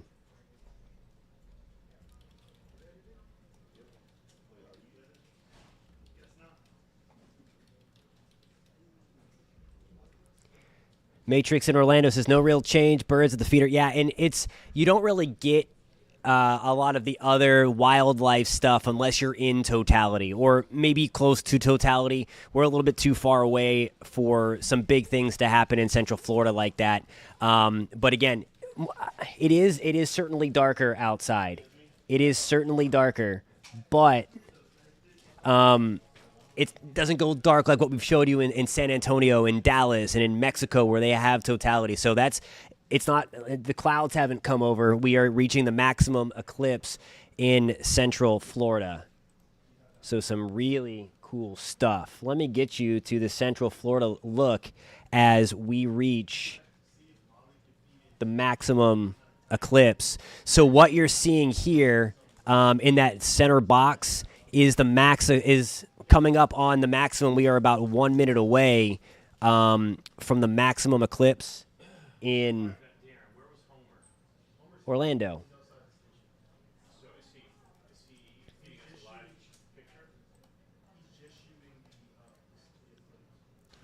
All right, so we are taking you to Orlando, Florida. That is where we are at. This is the maximum eclipse. It is 3:03 Eastern time. We don't get totality here, but there is a good chunk of the sun that has been having a bite taken out by the moon right now. So a really cool shot at 3:03 from our photographer just outside of our station. So thank you, Darren, for this awesome shot here of the maximum eclipse in Central Florida. Again, happening at 3:03 Eastern time. Now, in 2045, shout out to Central Florida and a lot of the Sunshine State, we get an absolutely insane eclipse. I know it is 21 years away, but holy cow, it's going to be awesome. Parts of Central Florida, really south of Orlando into the Point Siena area, Kissimmee, Claremont, Four Corners, and then just north of Tampa, will see totality for a whopping 6 minutes and 3 seconds.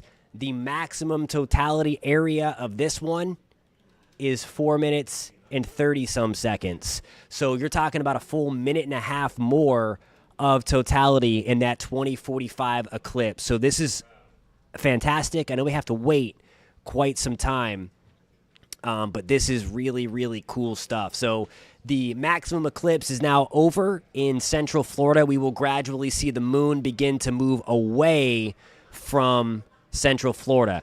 We will take it back to Carbondale, where totality has come to an end, and now they are taking us to Indianapolis, Indiana. Don't know what's going on with their shot here, but this is Indianapolis, Indiana. Might be the solar filter that they have on their telescope. And so far, the weather is cooperating. We were looking at that a little bit before.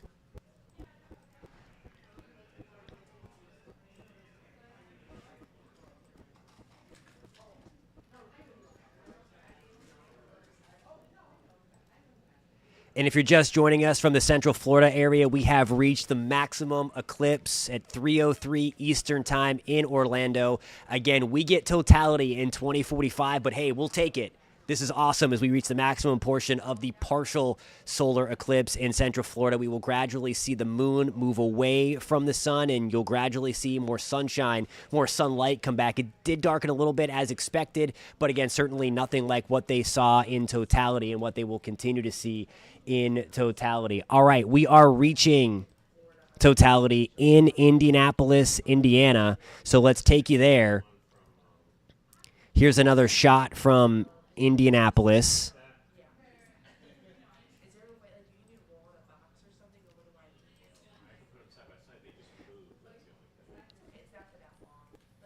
There is the iconic diamond ring, that last little bit of light before the moon completely takes over.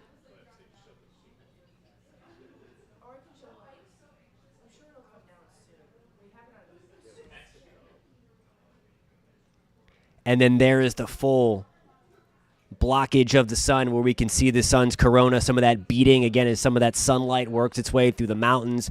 If you don't think this is cool, I can't help you. We were freaking out from a partial eclipse just outside of our stations in Orlando, Florida, let alone if you can see this in person. This is awesome. This is awesome stuff. I hope you guys are enjoying the live stream. I hope you guys are enjoying it in totality. No pun intended. Pun intended. I meant to say that. If you're outside in the path. No, it does not happen every year. It does not happen every year. A lot of the times it is over the open ocean, and you don't see it at all unless you are in the open ocean. So this is very, very rare. Last year we had the annular eclipse where you had 99% of it blocked and you had that ring of fire look. But no, this does not happen every year. And we won't see it again in the U.S. until 2044, and only a few of us will in the Dakotas and in Canada. And then in 2045, that's the big one that comes back. So again, this is something that don't take this for granted. This is coming in from Ball State University. That's what you're looking at in the bottom, and in the big view there in the middle is the partial time. There. No, it does not happen 2 to 5 times a year. I'm telling you, it doesn't.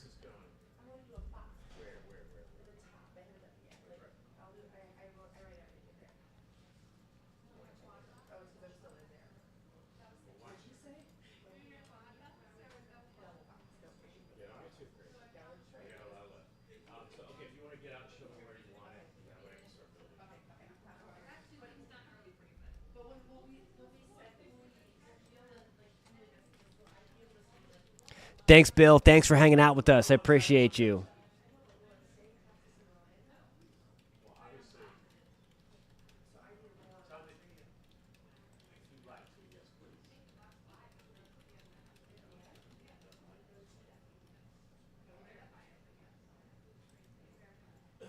Tuning in from South Africa. Awesome stuff. Thanks for being here on the live stream. Great to see you.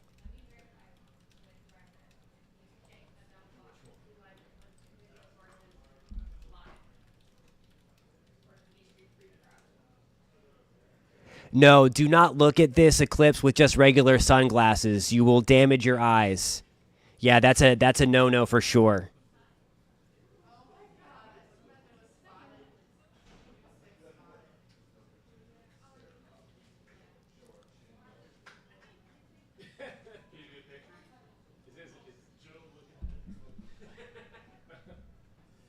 All right, so if you're just joining us, we are about heading into totality. What we are looking in the middle there, that is going to be Orlando, Florida, where the maximum eclipse just happened. And there we go. There's totality. We were talking about totality before in Indianapolis. Back on the screen now. We lost it for just 1 second, but it's back. We have that for a few minutes.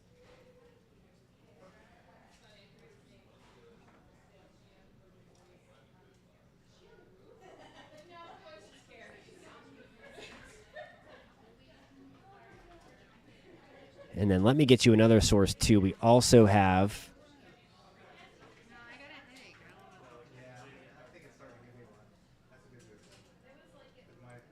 And then there's totality coming to an end in Indianapolis, Indiana.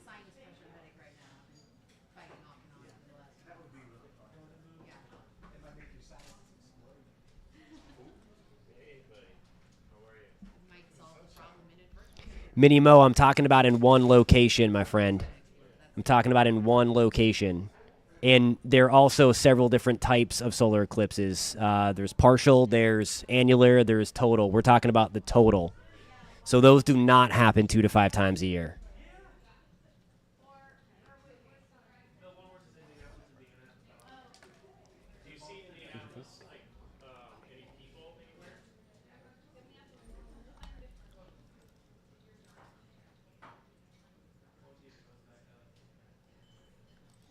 All right, Cleveland. What's up, guys, in Cleveland?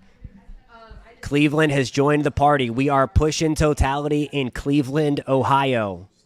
So, welcome to all of my friends that are watching in Cleveland. This is awesome stuff as we are watching totality. The bottom box and the big box, that is Cleveland, Ohio.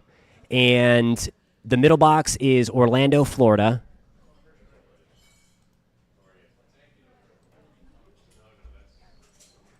And here we go with the timeline. We've got the full sun here. So this is obviously into the northeast a little bit more. Cleveland is in the bottom box, bottom left.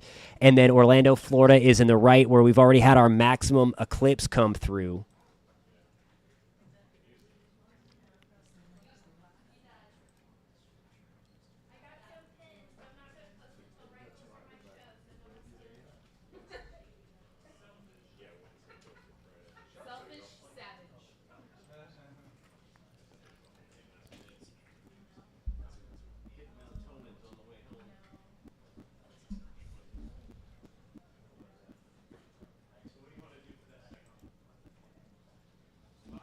Okay, so what we have going on here, we have the middle box that I just brought up. It's right below my head. This is the real-time satellite image, and we can follow the shadow where totality is right now. So we're still in the shadow in Dallas, where we've already had totality. Cleveland, we're coming up, so that shadow's working right on through. Let's get you into the Cleveland Buffalo area. We can obviously see the eclipse, so we're doing okay weather-wise there. Buffalo, we're having some issues. Now, we saw in San Antonio, they were locked in the clouds, but we were still able to see it for a little bit of time. So it's my hope that we can get that done from Buffalo into Syracuse as well.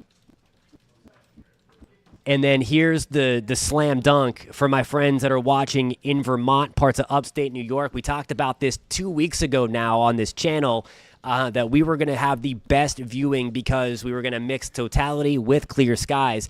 And as expected, there is not a cloud in the sky from Presque Isle into Bangor, Maine. We're not in totality in Bangor, but we're close. Again, if you have the means to just get a little further north, you will experience something really, really cool.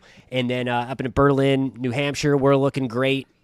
Most of Vermont, we're looking great. And then just north of Albany, in totality, we are looking great. Just a few wispy clouds into Messina. Also, for my Canadian friends, Montreal, we are looking awesome. And then obviously into New Brunswick. Shout out to anybody watching in New Brunswick. We are looking great. Some clouds, though, into Newfoundland. We were talking about the southern end of Newfoundland might have some issues, and then here we go. Totality in Cleveland. Awesome stuff here. We're just going to let this ride. I'm going to take this full because you can't beat totality.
I think there you can see some of the solar activity on the bottom right that is happening on parts of on the surface of the sun. So that is really cool.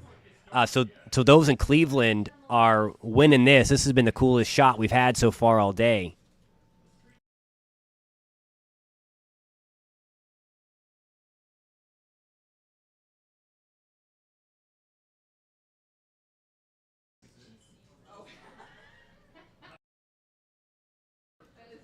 And then there you go. And then the glasses need to be back on at this time. I know just that sliver of light changes everything, but really, really cool stuff in Cleveland. I hope everybody enjoyed that we were able to get the clear skies there. We were looking like we were going to have a few clouds around, and they stayed away.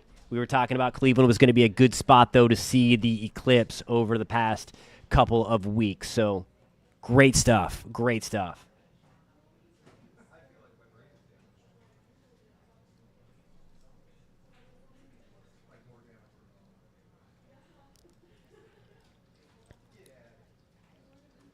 All right, Tupper Lake, New York. We were just looking at you guys on the satellite picture.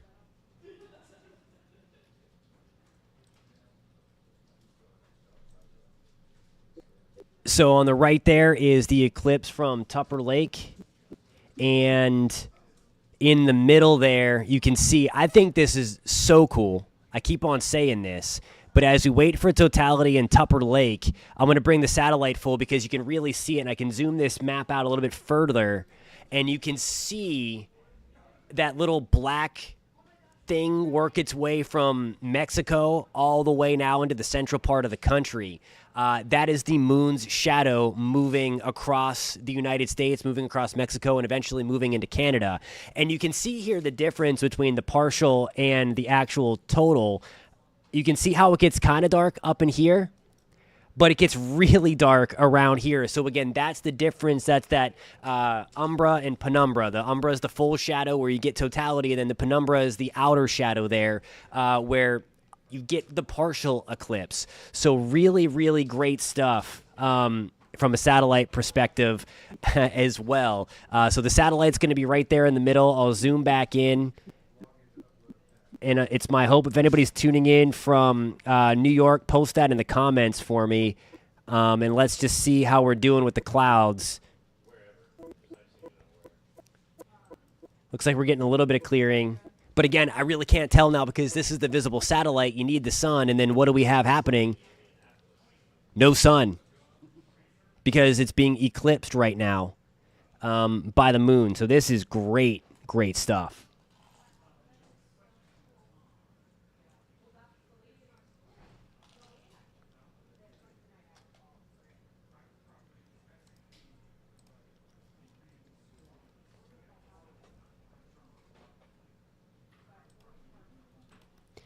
So you guys had fireworks in totality. That's kind of cool.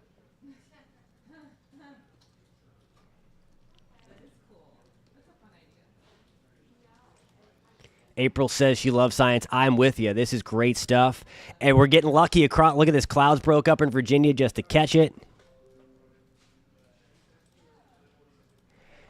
Those satellites are geostationary, so they're hanging out 22,500 feet off of the Earth's surface, and that is where they stay locked in into place. That's that sweet spot where the satellites are, the geostationary satellites, and that's what we are using right now, the GOES East satellite. So that's how we can keep it on that one shot and stay locked in because they are constantly. Now, the polar orbiting ones, I believe that they are 11,000 feet off of the Earth there, right off of the Earth. Geez. And so the polar ones go constantly, so they don't stay in geosynchronous orbit like those ones do.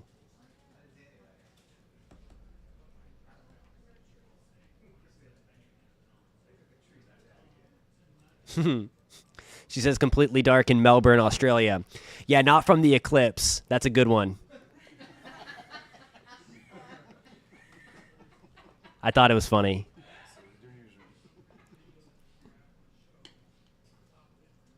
But hey, thanks for tuning in.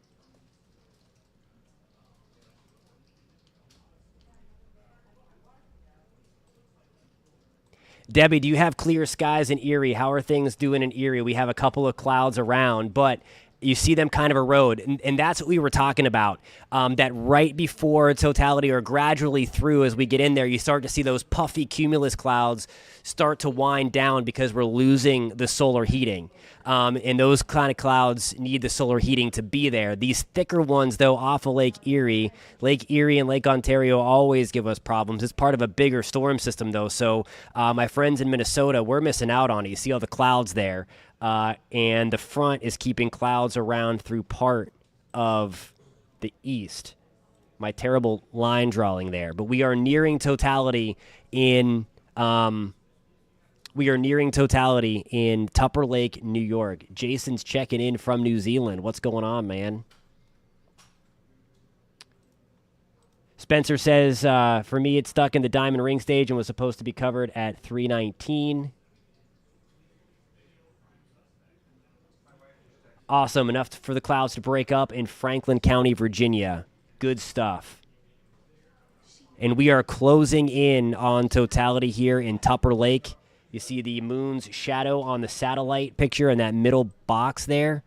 And then the bottom box is Tupper Lake. And obviously the big box is also Tupper Lake. Totality is so cool, says Judy.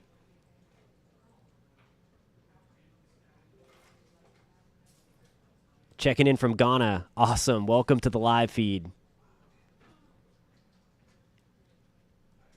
Omaha at 83% at 155. All right, guys, we're about to head back into totality again. So I'm going to get everything off the screen, and we are going to watch this happen.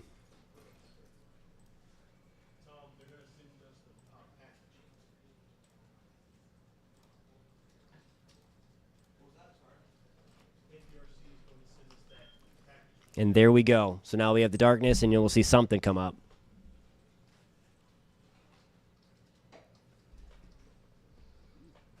And there is that iconic diamond ring look. So keep the glasses on. Bam, then you can take them off. Because the moon is now completely blocking the sun.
We can see that because because the moon is blocking the sun. So what's going on here? That's actually the sun's atmosphere. So that is moving. So it's all that fuzzy stuff there.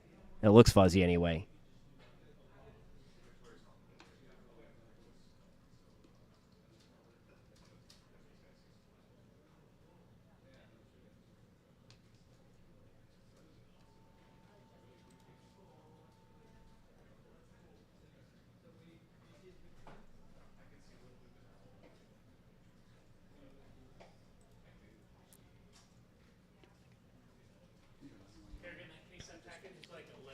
Alrighty, guys, while we are in a little bit of a lull from the cameras, we're going to get you up to the next path of totality here. We're going to be closing up into Maine shortly. We are going to take a very short 1-minute break here, and then we're going to bring you back to totality. Stick around, guys.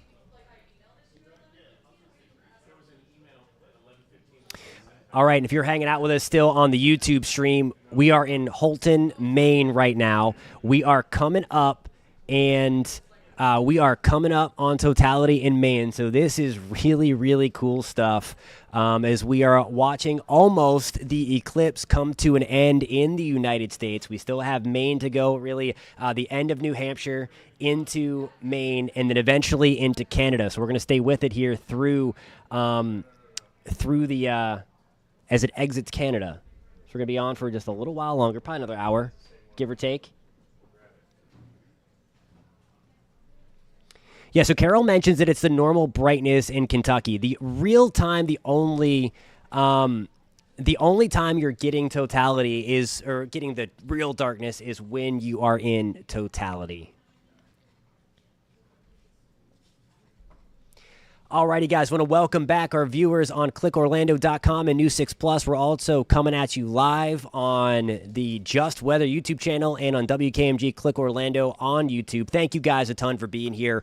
We are picking up with the eclipse in Maine. This is a view of Holton, Maine, where we are coming up on totality, and some really good stuff. The weather is fantastic in Vermont, in New Hampshire, and in Maine, and all that stuff. So really, really cool as we head into totality here. That center box, I keep on pointing this out. I think it's awesome. As a meteorologist, love satellites. Can't talk about the weather without satellites. And you see it right there, that little black orb, so to speak, moving through. That is the shadow of the moon moving up that yellow path there of totality. So really, really cool stuff right there. Post in the comments where you're tuning in from. I want to know if you saw totality or not, or where you're seeing the partial portion from. We are in the Orlando, Florida area, and we saw a partial, and we were going nuts. So I can't even imagine what it's like in the path of totality, where it's been really, really cool. So thank you guys for hanging out with us on Eclipse Day. We've been talking about this for a couple of months now,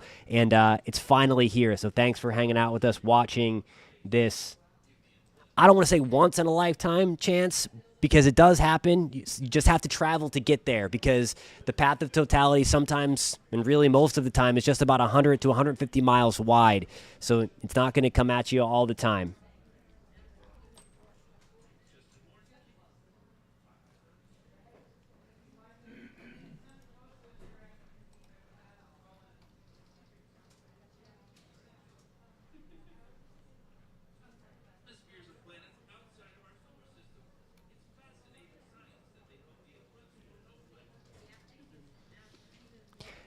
And I want to know if anybody saw the comment, or the I say comment because I'm asking people to comment, but the Comet Pons Brooks, if anyone had a telescope out, I'd love to know if you caught a glimpse of that. That's also hanging out there. If you have not seen totality, I will show you where it is. Some of the other really cool things, and we've talked about this in a bunch of videos, is the planets that you can see that are out there. Jupiter's out there to the north and west of the sun. And I will just show you the diagram here. Again, if you are in that path of totality, this is what you'll be able to see. Again, that's only in totality. It gets dark enough to see some of the brightest objects that you would typically see in the night sky, but at 3:30 Eastern time in the afternoon. So really cool stuff. The comet is hanging out up there. It didn't become naked eye visible just yet, but it is hanging out there as well. If you are wondering how we are getting this is what happens during a total solar eclipse. The moon is moving in front of the sun. There we go. And we're just going to stop talking because we have reached totality again in Maine. I'm going to take this full. This is really cool stuff, guys.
And what we are looking at now is totality in Maine. This is the sun's corona. This is the sun's atmosphere. And you can just see everything that's going on that you normally cannot see. Scientists always look for eclipse because you can't see this otherwise. So you have to wait to do that as well, because you really can't see it otherwise. The sun's just too bright.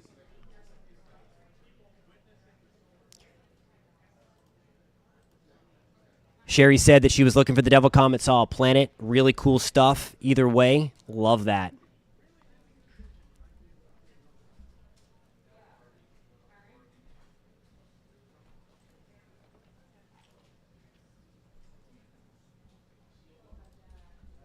So no, the sun and the moon aren't the same size. What's happening here, Shane, is that the sun is 400 times bigger than the moon, but it's also 400 times further away from Earth. So it gives the illusion that it's covering it up. So that's what's going on there. They're not the same size. The sun is way, way bigger. So the comet will become visible if you have a telescope or binoculars, but I do want to caution, you don't want to look right at this, because if you do, that is going to, it'll blind you. It will literally blind you, because you're now magnifying the sunlight even further than if it was just a naked eye when the sun comes back out. So please be very, very careful. The solar flare, if a solar flare happened, you would be able to see it. You would be able to see it kind of shoot out.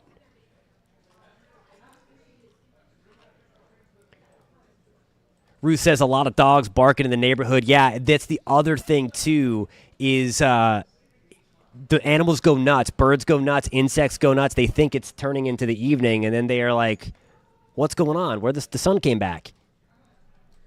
Deborah says, wow, with a diamond ring emoji. Yeah, it's awesome. It's awesome.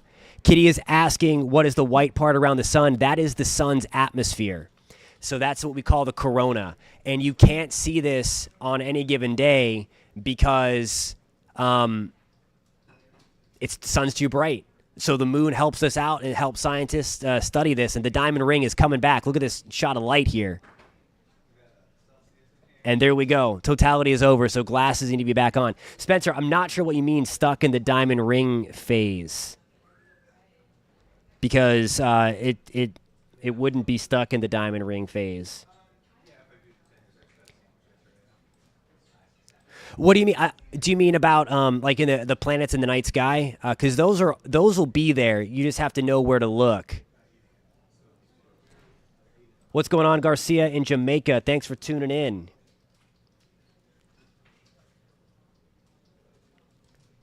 Checking in from Colorado. Welcome from Colorado. There's a lot of people from Colorado on the stream that was just witnessing the partial solar eclipse.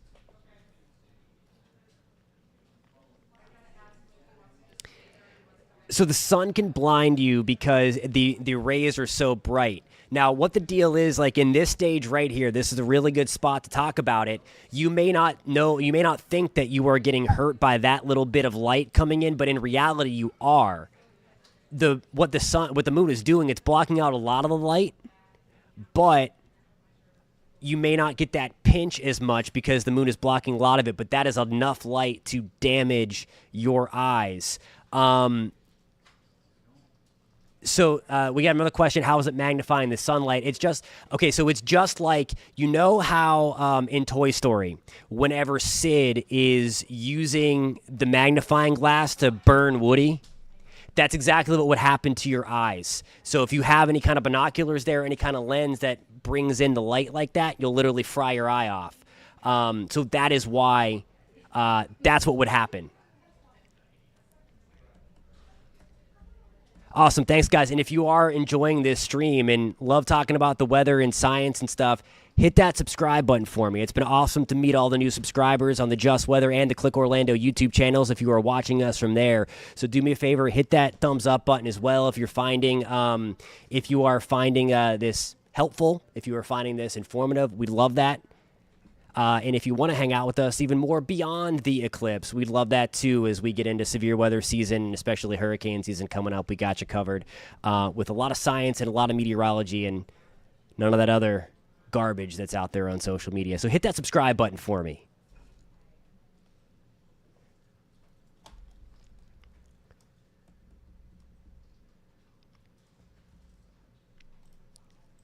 So a lot of questions on how the sun can blind you. The sun is very, very bright. And even in this stage right here, that's why you're not squinting as much, because the moon is blocking a lot. So you're letting in all of that light into your retina, and it can really, really damage your eyes. It may not be right away. It might be years down the line. There were people back in 2017 that unfortunately bought fake eclipse glasses, and now they can see the eclipse literally burned into their retina.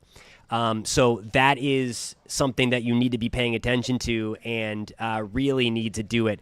You cannot look with normal glasses. You have to have those approved solar glasses to do so, or you could get away with welder's glasses as well. You need to have 13 glass, though. NASA recommends 13. Even 12, they say you can't look at it for the whole time. You've got to have the 13 as well. I appreciate that, Edna. Thank you for tuning in to the stream. Really, really appreciate that. So, no, you can't look at it with polarized glasses either. You need to have the approved sunglasses, and that goes with any day. Even if you're looking up at the sun just to look up on a bright, sunny day, you can't do that.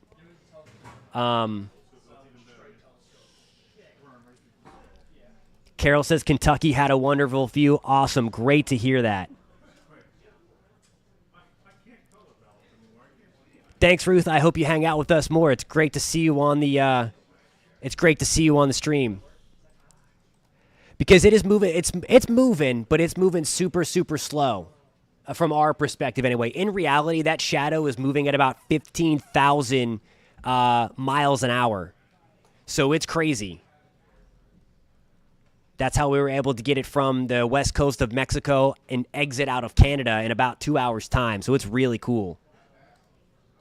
Thank you for that. Really appreciate it. It's been great talking to you guys. So thank you for finding our stream and all that stuff.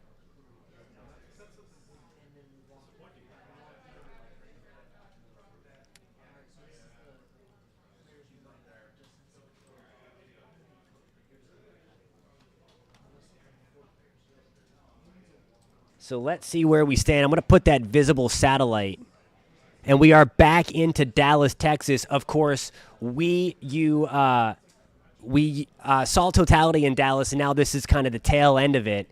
And yeah, she brings up a great point. Again, don't ever stare at the sun, even on the bright sunny day, as we were talking about. It doesn't have to be the eclipse. It's whenever you do that. No, but it's the binoculars make it way, way worse. The telescope makes it way, way worse. But if you look at the sun in any capacity, you will damage your retinas, or you run the risk to damage your retinas. So, yeah, please don't do that. I think you're right. I think Ohio was the best view. When we saw that come through Cleveland, Minimo, I think I might have said 15,000. You're right. It's 1,500 miles an hour. Sorry about that. Yeah, it's 1,500 miles an hour. Yeah, so a lot of people were talking about can you look through the eclipse with a camera, and the answer to that is you need to have 1,500. Yes, that is correct. Yeah, I misspoke and said in 15,000. It is 1,500 miles an hour, still really fast. So my bad. Thank you guys for catching that.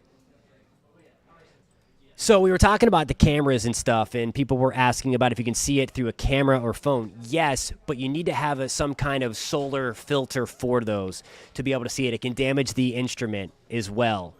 And Kelly says, yeah, you can have it. We had it here in West Michigan. Still basically sunny out, though. Yeah, and again, you notice it get a little darker, but still not as dark as what you would see in totality, of course. All right, so what I want to do now is I want to take you back. Since we are out in Orlando, Florida, we, of course, had a partial eclipse. Let me see.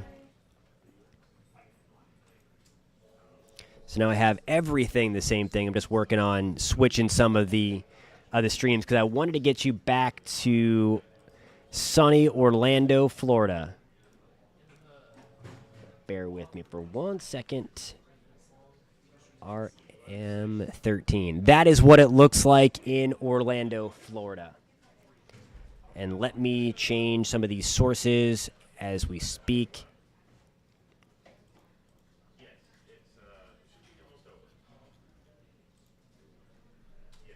Looks like that was a party RM6. Sorry, I'm just talking to myself. I can't walk and chew gum.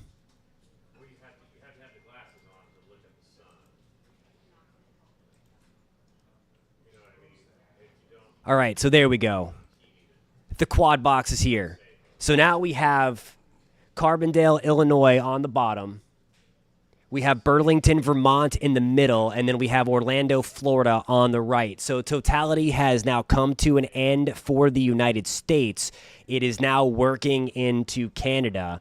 For that, we can show you the shadow, and then we'll take you back to, and again, the middle box is Vermont, Burlington, Vermont. We just had totality. And then Carbondale, we had totality a little bit ago, and now the shadow of the moon is working out of the United States. Certainly it's out of Mexico right now. So that yellow line that just popped up, that double yellow line, not talking about traffic, but right there, that marks the path of totality. And where you still see it dark, that's where the partial portion of the eclipse continues. The total portion now, look how dark it got.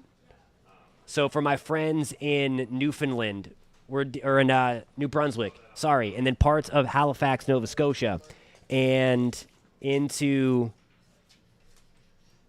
Newfoundland, that's where we're getting it dark right now. So that is where totality is. So what you're now seeing on the bottom screen is Kerrville, Texas, and we are almost completely out of the partial portion of the eclipse. So we are almost completely over.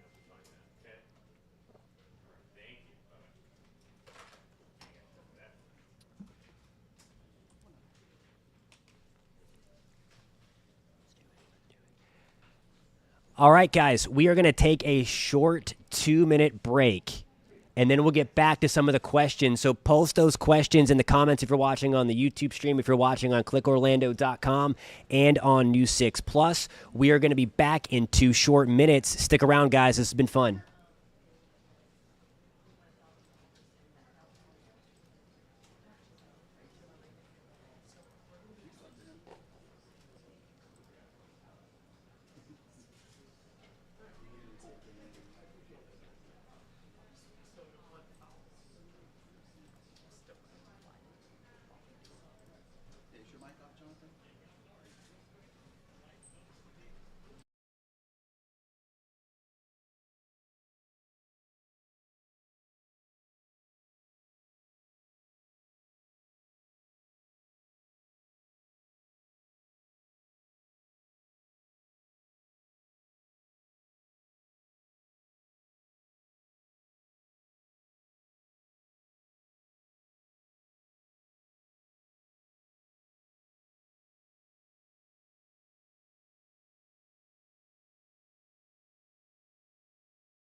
What's going on, guys? Meteorologist Jonathan Keg is back with you on clickorlando.com, News 6 Plus, the Just Weather YouTube page, and the YouTube page for Click Orlando, News 6. Thank you guys for being here. We have the triple box. I guess there's 4 boxes here technically, but one of them is my face, which you don't care about. The other 3, though, are what is happening across the country. So on the right, this is the eclipse in Orlando, Florida. The middle has been Burlington, Vermont. And now we're back into, now they just changed both of those to Cleveland, Ohio. So we're looking at Cleveland, where quite possibly one of the best views of the entire event came out of Cleveland due to the fact that we had some solar activity going on at the same time it came through. So really, really cool stuff as well. So the totality, have a bunch of questions coming in. Let me bring those over. Watch a lot of people watching from Australia. Welcome. It is in Canada now. Yes, so the partial portion continues in Iowa. Totality has come to an end for all of the United States. So now we are just kind of finishing out the eclipse here as we are rolling forward. But yes, it has moved out of the United States, at least totality. It's wrapping up in Texas as we speak. We're about a little more than 50% in Cleveland right now. And that will continue to get a little bit lower as we move over the next hour or so, rolling on through. You got it, Ruth. Thanks for hanging out with us. Hey, I appreciate that, and appreciate you joining in to the live stream, Wedrick. Thank you so much for being here with us and posting in the comments. If you have enjoyed the stream and like hanging out with us and talking science, especially the weather, hit that subscribe button for me, because we'll hang out well beyond this eclipse. And thank you to everybody that has subscribed and has been interested in the eclipse. It's been really, really great meeting everybody over the last couple of weeks, last 6 weeks, really, when we have been talking about the eclipse. So thank you guys for the support. Again, it's been really awesome meeting everybody in the comments section of YouTube if you're watching on the YouTube channel. So thank you guys a ton. All right. Let's see.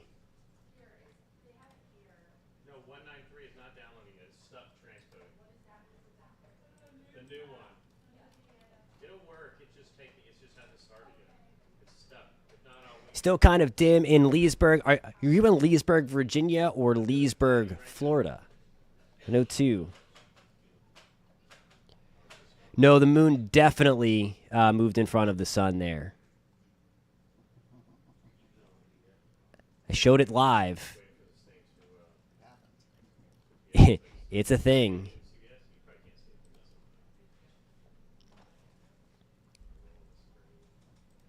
So great question. Fernando asked why Maryland isn't dark. And the reason it's not dark because you weren't in totality. We had about 65% here in Orlando, and it got a little dim, just a little dim, but not even like evening dim. And I know you guys even had more of the sun, kind of a bite taken out of the sun.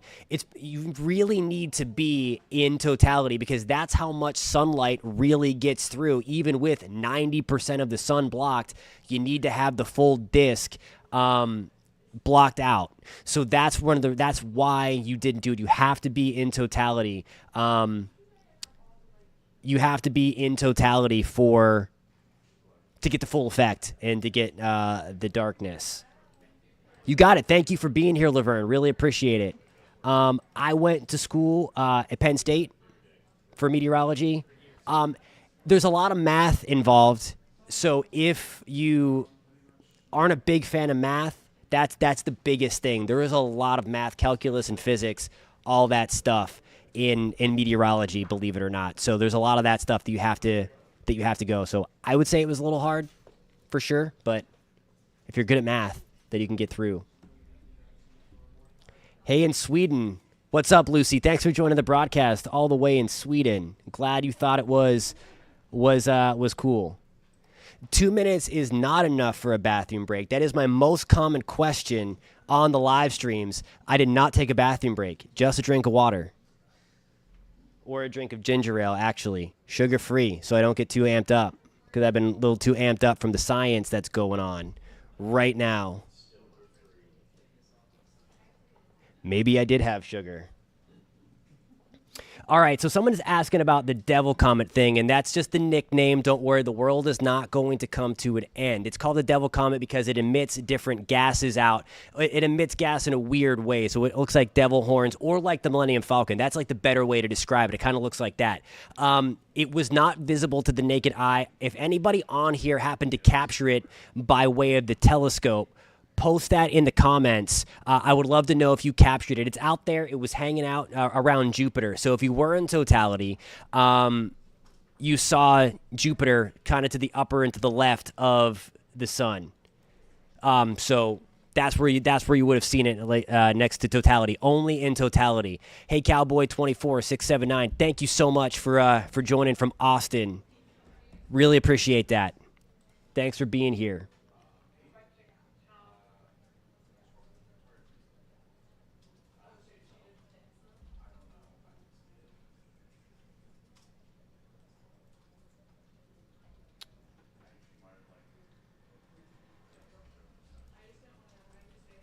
So they are, yes. So Sabrina's asking what's different about the glasses you need to see the eclipse. They have, stand by. They have really, really thick solar. So I don't know if you can really tell. I'm going to hold it up to the camera, but you can't see anything through that. I wish I had actual sunglasses to show you, but like you can't see anything through that. The only thing that you can see through these glasses, and again, these are the approved solar glasses that have the ISO mark they're approved again for solar viewing. That is, it's just a very thin film, but it protects you from the sun. So it's literally, you put them on. I can't see you right now, okay? I can't see the camera right now because it's so dark, and the only thing you can see when those are on is the sun, and that's why it's not a joke, because that's why the Department of Transportation in various states have put on their things, don't drive with Eclipse glasses on. Because you can't see anything other than the sun. That's how dark they are. So that's really cool. Mia says best experience ever. Ruth is asking, yes, Penn State, Pennsylvania, out of state college. Central PA, where it is always cloudy.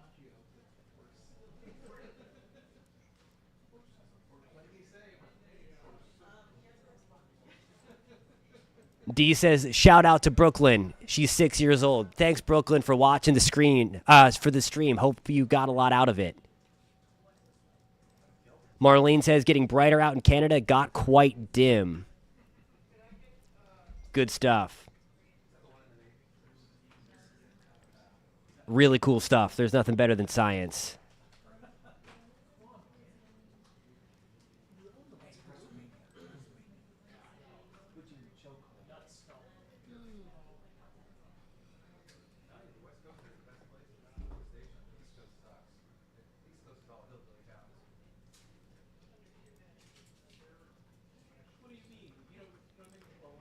Thanks, Mark. Really appreciate that. Really happy you guys are here.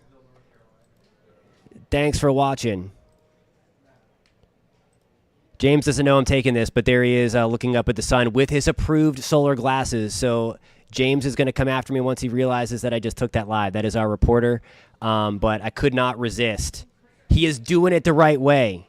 As that right-hand thing that you see there on the Pac-Man shape, the partial eclipse on the right, that is what he was just looking at. That was from Orlando, Florida. He is at Kennedy Space Center, where there's a lot of cool events going on for the eclipse, of course. That's one of the epicenter of space and science right there in Central Florida. So really cool stuff going on in Central Florida there for the partial solar eclipse. Let's see here. We have Burlington, Vermont in the middle still. We have, I think that was Carbondale. They keep on shifting that up for me. So we will see that we'll see that. Mid-Coast, Maine. Awesome, Cynthia. Glad you got to see it. Glad you got to see it in all of its glory. There we go. There's our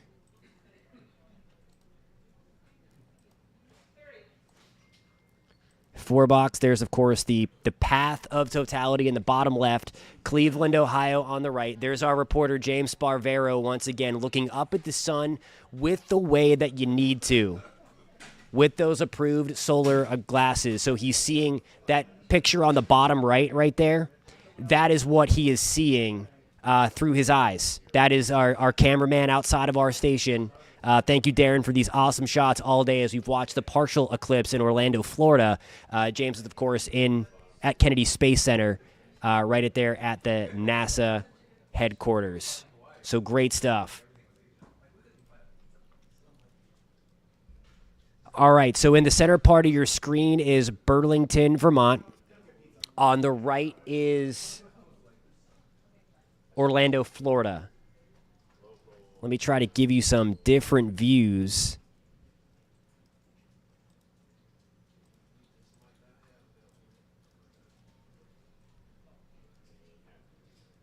Let me get back to my source.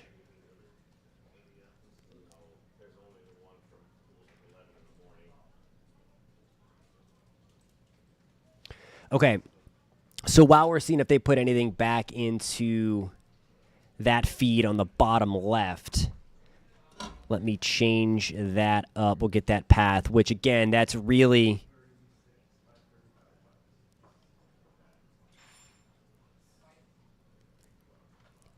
down here. We're going to put in 13. Again, I'm talking to myself.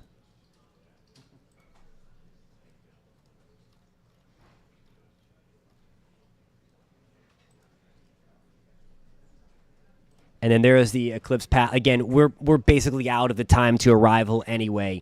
What you're looking at now in the middle part of your screen, that is going to be the shadow.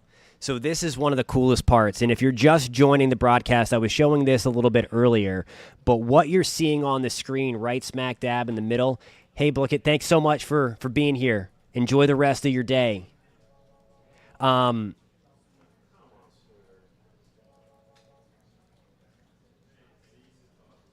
Wow, Nell, thanks so much for being here. That is far away. Thank you so much for being here.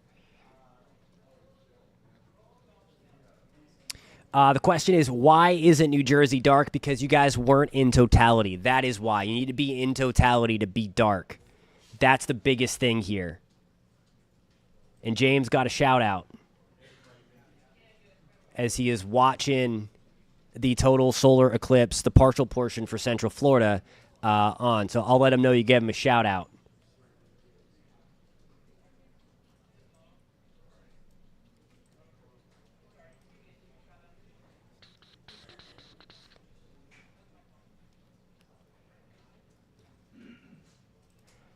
This is a great question. Nell is asking what causes eclipses. So in the sense of the total solar eclipse, which is ongoing now, again, totality has left the United States. It is pushing well up into Newfoundland as we speak.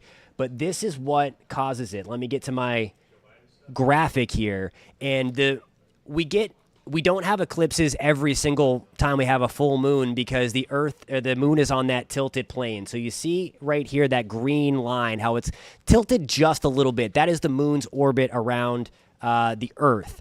So what happens in the sense of a total solar eclipse or any partial or annular solar eclipse, the moon is moving in between the sun and the Earth. In the sense of a total solar eclipse, that disk of the moon is completely blocking out the sun because the sun is 400 times bigger than the moon, and it's 400 times further away from the Earth the sun is. So it gives the illusion that the much smaller moon is the same size as the sun. So it's really, really cool. So that's the moon moving in. Now on a lunar eclipse, the opposite happens. It's going to be the Earth moving in between the moon and the sun, and then it's the Earth's shadow that actually gets projected onto the moon. We call it the blood moon eclipse because the moon turns red in totality. Those happen much more frequently than solar eclipses. So it's really, really cool, but those are awesome as well.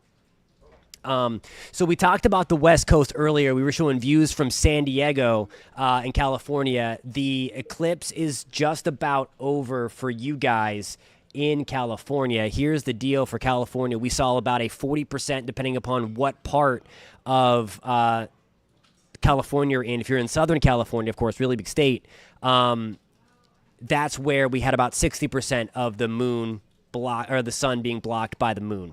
So really cool stuff. Even if you weren't in weren't in there before, weren't completely in totality. It just ups the ante and the coolness factor if you're in totality. So yeah, no, you're right. It's it can hurt your eyes, and that's the big deal about this is that you have to have those approved solar eclipse glasses, or you have to make some kind of projection because in any capacity, whether it's a bright sunny day or just, or anything, or an eclipse, you need to have that protection. So what we're looking at now, this is the total solar eclipse coming to an end. The right is the view from Orlando, Florida. The middle part is the view from Burlington, Vermont. It is still Burlington, Vermont. So you see the difference here is obviously Orlando's further south. Burlington had totality a little bit ago. And now we have everything ending. So it started from south to north, and now it's going to move away that way. Camera's going a little crazy as we get it zoomed back in, but really, really awesome stuff coming through. I'm going to check the comment section again.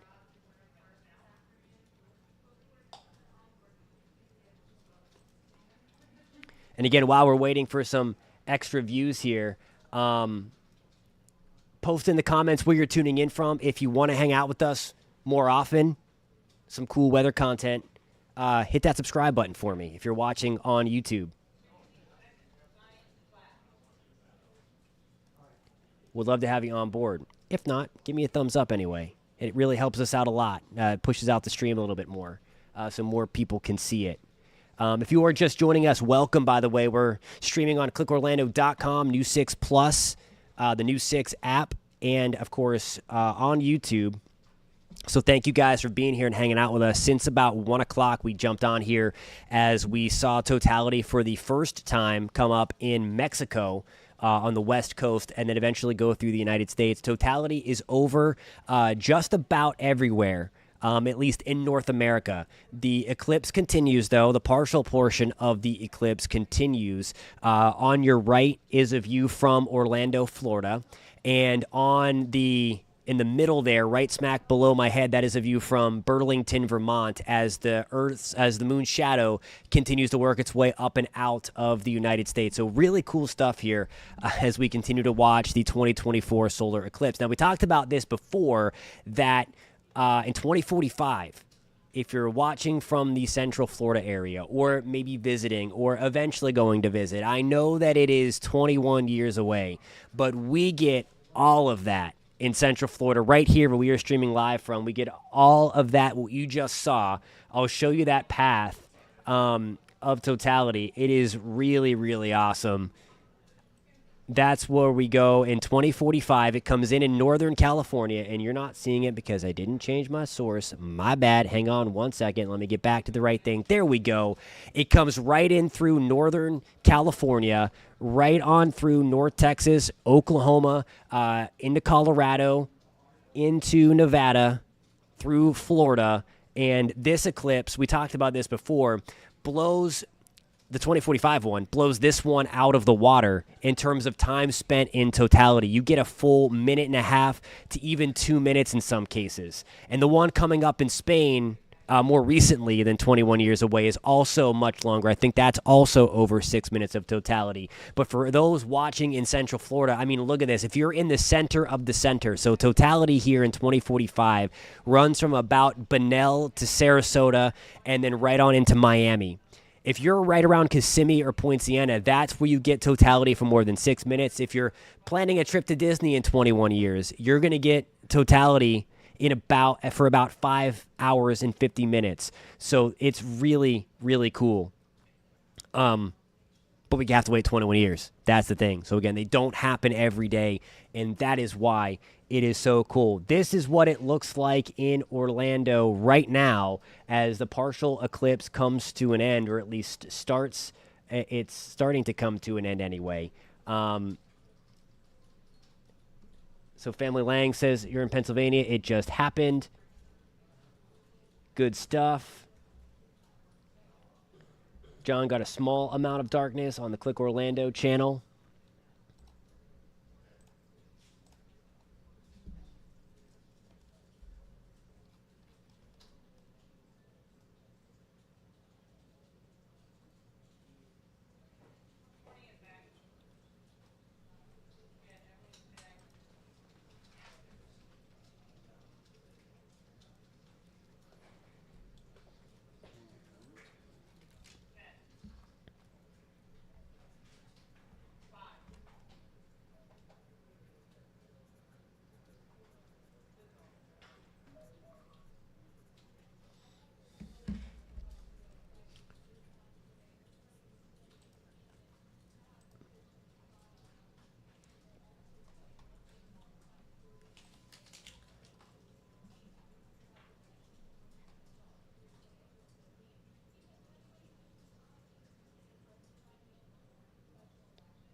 Okay, so the baseball kid is asking a really good question.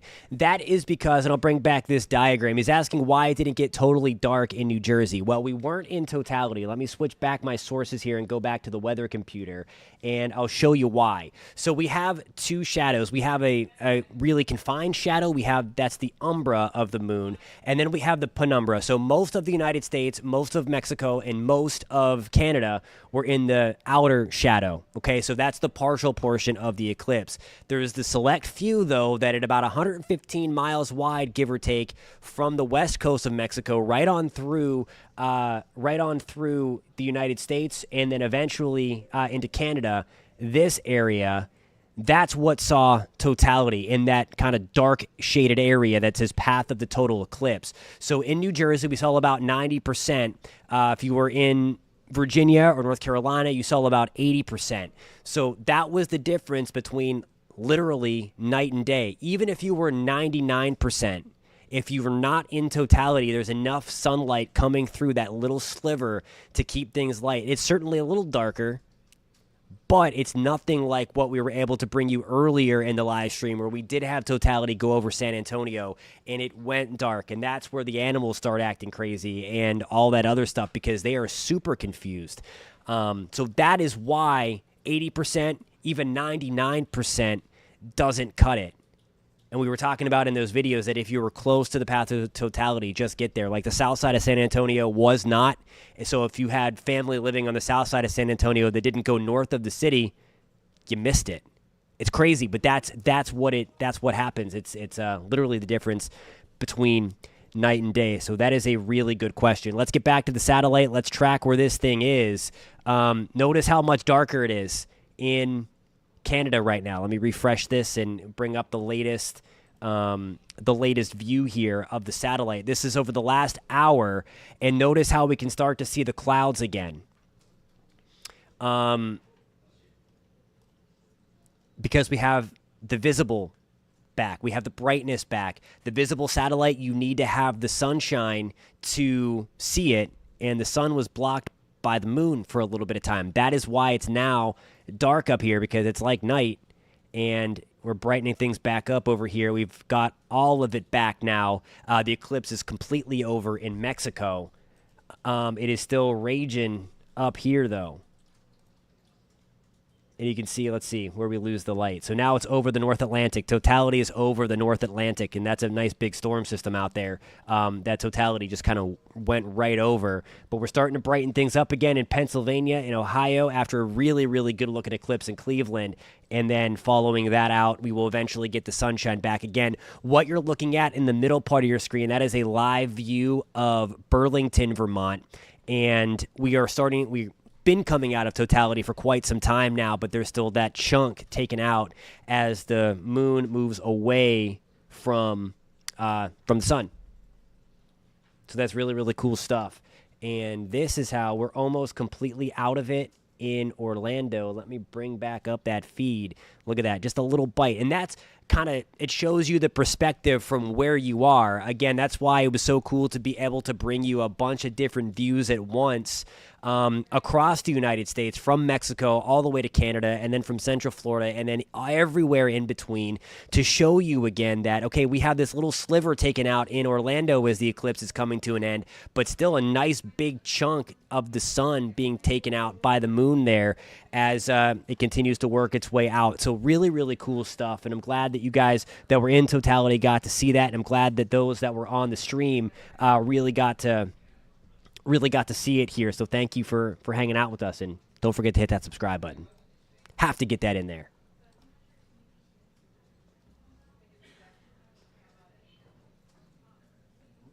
Alrighty, guys, if you are watching on clickorlando.com or News 6 Plus, we are going to take a very, very short break. We will be back right here in 2 minutes. By that time, Central Florida will be just about over. Actually, it'll be right over. So we're going to get you to a quick break. We'll see you then.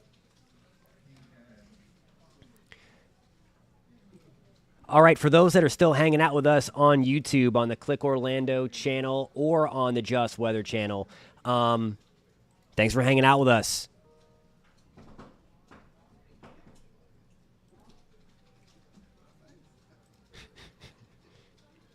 Trying to find my comment section. There we go. If you were to see my computer right now, I've got 3 million tabs open to be able to bring you all of the views and to go between all that stuff. So it takes a second to find what I'm looking for. So thanks for bearing with me. Okay. So good question here from Sit Down. He's asking, how is the moon shadow going in the opposite direction? It makes no sense with Earth's rotation. So it's doing that because obviously we have the sun that rises in the east and sets in the west. Rises in the east and sets in the west. Hold that thought. This is great news. Tanya was emailing me about about the spot to pick, and I was hoping that you'd be on the stream or send me an email to know that you guys got it. I'm so happy. I am so happy that it was a great spot, Tanya. So I'm glad you got to see that. I hope you and your son both enjoyed the eclipse and got in the full view. So that makes me so happy. They went to Southeast Oklahoma and got in on totality. So thank you for that update. I'm about to start tearing up. So thank you for that. Really, really appreciate it. And I'm just so glad you guys got to see it. That makes me really, really happy. So thank you for hopping on and commenting. All right, so then back to the question at hand. What's going on is both the Earth and the moon are rotating in the same direction. Had to stop because we are welcoming back our viewers on clickorlando.com and on News 6 Plus. We were just talking about, or asking how the moon shadow is going in the opposite direction. And it's a really, really good question. And basically, again, look at that bottom picture there. That bottom picture, and this is one of the number one most asked questions of the last couple of months. How in the heck, if the sun comes up in the east and sets in the west, is it moving from west to east? It's because both the Earth and the moon are rotating counterclockwise. They're both moving from west to east. So it shows the motion of the shadow. That's the important thing. It's the moon's shadow that's being projected onto the Earth, and it's not the sun itself. So the sun's just kind of chilling there, and the Earth moves in the way, and the moon moves in the way, and both the Earth and the moon are moving in the same direction relative to the sun. It's tilted from southwest to northeast because the moon is not on a flat plane with the Earth. It's tilted a little bit, so that's why it's coming up from the south to north. So hopefully that helps. Alessandro, good luck in your match today, my friend. There's your shout out.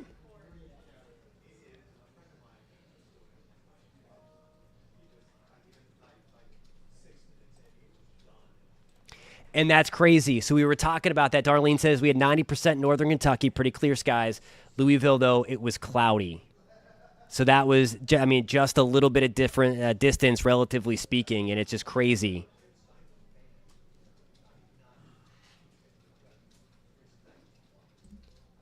Thank you, Steven. I appreciate that. Wouldn't be anything without you guys. So I really appreciate you all finding the stream. Really appreciate you finding the stream and hanging out with us because you guys made it awesome. You guys made it fun. Shout out to the Philippines. John, thanks for tuning in. I'm glad you found it helpful. And thanks for finding the stream all the way from the Philippines. Really, really cool. Heather says it had 100% and it was so weird. That is a great way to describe it. I've had so many people describe it as is weird, and I've never been in totality myself, so I can't comment other than just talking to people that have been. And by the way, if you were just coming back on clickorlando.com and on News 6 Plus, that big screen on the right, that's been Orlando. You've been looking at the eclipse from Orlando's perspective. It has now come to an end. The eclipse ended at 4:17, so we talked about just as we came back from that short break that you would get in on totality. So really, really cool stuff there. So yeah, super weird. All right, so what's going to happen here? I need to find a phone number. So we're all staying live here for a little bit. If you're watching on clickorlando.com and on News 6 Plus, you are going to join News 6 at 4:30. But we are going to stay on YouTube for a little while longer while we're waiting for the partial portion to wrap up. So you're going to see, you are going to see. See, I told you I can't do two things at once because I'm looking for the phone number. What I'm doing now is I'm going to call into our IFB system. So this is the time that you see reporters or meteorologists look like a Secret Service agent. Well, I'm putting my IFB in so that I can hear the control room, and they're going to be talking to the anchor. So if you're watching the 4:30, if you have your dual screens up, if you have two screens up, maybe watching this on your phone or your smart TV, and then hanging out with News 6, if you're watching from the greater Central Florida area, you'll be able to see both of this, and you're going to get the taste of this if you're watching on YouTube. I just need to find the IFB number so that I can call in and hear what they're talking about. So I'm just scrolling through my phone right now. And by the way, that if you're just joining us, that is Orlando right there in the center part of the screen, and we're still watching Burlington, Vermont. So great stuff.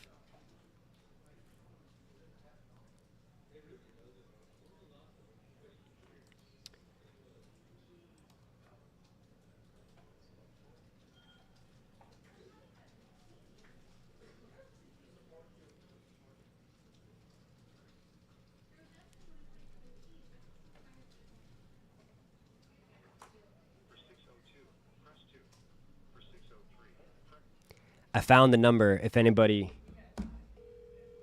So that's what that call is. I'm not making a call. So now I'll be able to hear what the control room is saying. So I'm just getting that ready to make sure that I could find it. And we're going to be on the news. And again, if you're just joining us, if you're watching on News 6 Plus, in about 8 minutes, we're going to send you to News 6 at 4:30. So you can keep up both streams if you're watching it on YouTube and are in the greater Central Florida area, or you can download News 6 Plus or head to clickorlando.com and see it right there. Okay, so now we're good to go. Earpiece is in. Now we can look at more. So that's a good question. It's because sometimes it can mess up. We were talking about it before, how it magnifies. The sun coming in, almost like how Woody burns, or how Sid burns Woody in Toy Story. You know, when he's playing, or how they light the rocket to get into the truck. They use the sun to do that, so they magnify the sun a little bit. So that's what's happening. It can mess up the instruments inside of your phone. Certainly, if you have a bigger things, like a big camera and everything. So that's how it does it. That's why it happens, I should say. That was the one thing we were talking to as we were making these videos a couple of weeks ago or over the last couple of days. So that you would still get dark, and we saw that. I mean, you can go back into the live stream. And we were checking in with our crew in San Antonio, and they literally went ballistic. They were so excited. It was so awesome to see because they had the thick cloud cover around, but it was just bright enough to see it. And it was awesome, and they all freaked out because I don't think that they were expecting to see it with how cloudy it was. So they they got it. You got it, Jerry. Glad you can turn in. Glad you can get the comments, and it's letting you do it. So glad you were able to see everything in its glory. Hope you're doing well in Baltimore.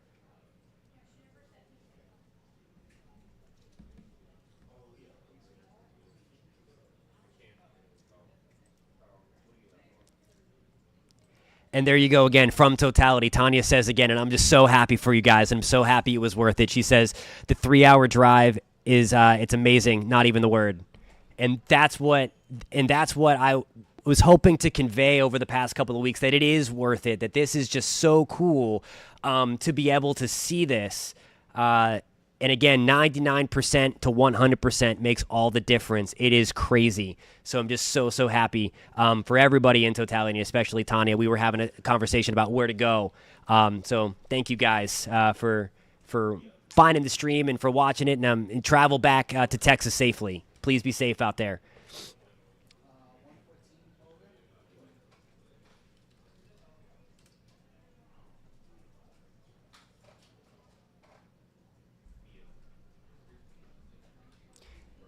Interesting, yeah, and it all depends upon some of the time spent at it too, and the kind of phone and things like that. So all of that stuff.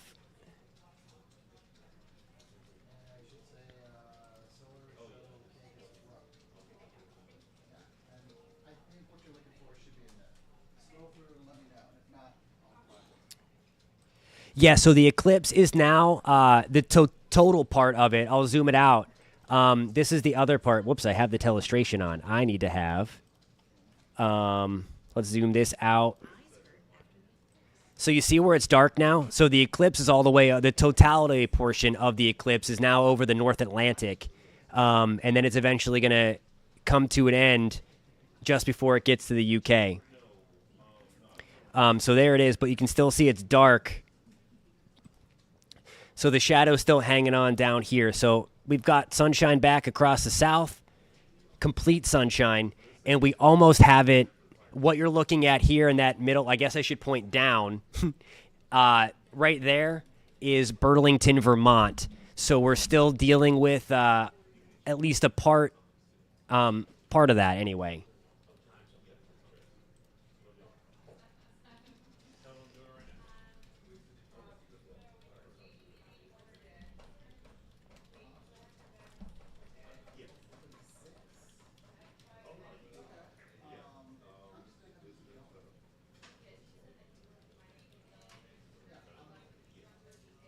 Sorry, sometimes that earpiece falls right out of my ear. And if you're just joining us, we're going to have this, we're going to kind of, so if it feels like I'm talking to nobody, I'm actually talking to our anchors on our news desk out of Central Florida. That's what we've been broadcasting live for the last, 3.5 hours since 1 o'clock Eastern, noon Central of the Eclipse. We're in our newscast at 4 o'clock. So you can head on over to WKMG, clickorlando.com. And if you are watching on News 6, News 6 Plus or clickorlando.com, we're going to send you over to the 4:30. But in 6 minutes, we're going to be back and we're going to be talking with the anchors on how this went. Just talk about how the eclipse was from the vantage point of the stream. So we're going to stay here. So or keep it here on YouTube. So if it looks like I'm just having a conversation with myself, it is not with myself. It is with our anchor desk. And again, you can see that on News 6 Plus and WKMG and all that stuff. Alrighty, guys, on News 6 Plus and Click Orlando, News 6 at 4:30 starts now.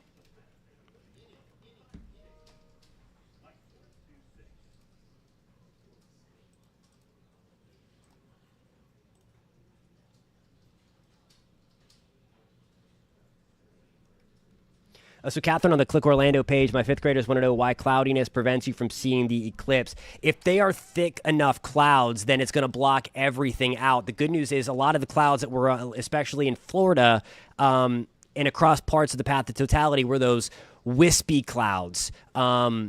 that they kind of filter out the sun so you can still see some things. Now in totality, that kind of robs you a little bit, but still, we were able to see a lot of it. So if you were still on, Catherine, sorry I missed that question earlier. So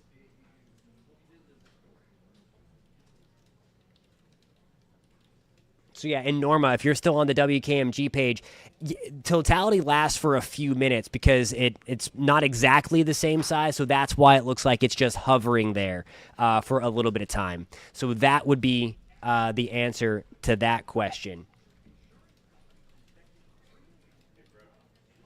Let's see. I did, yes. Oh, sweet.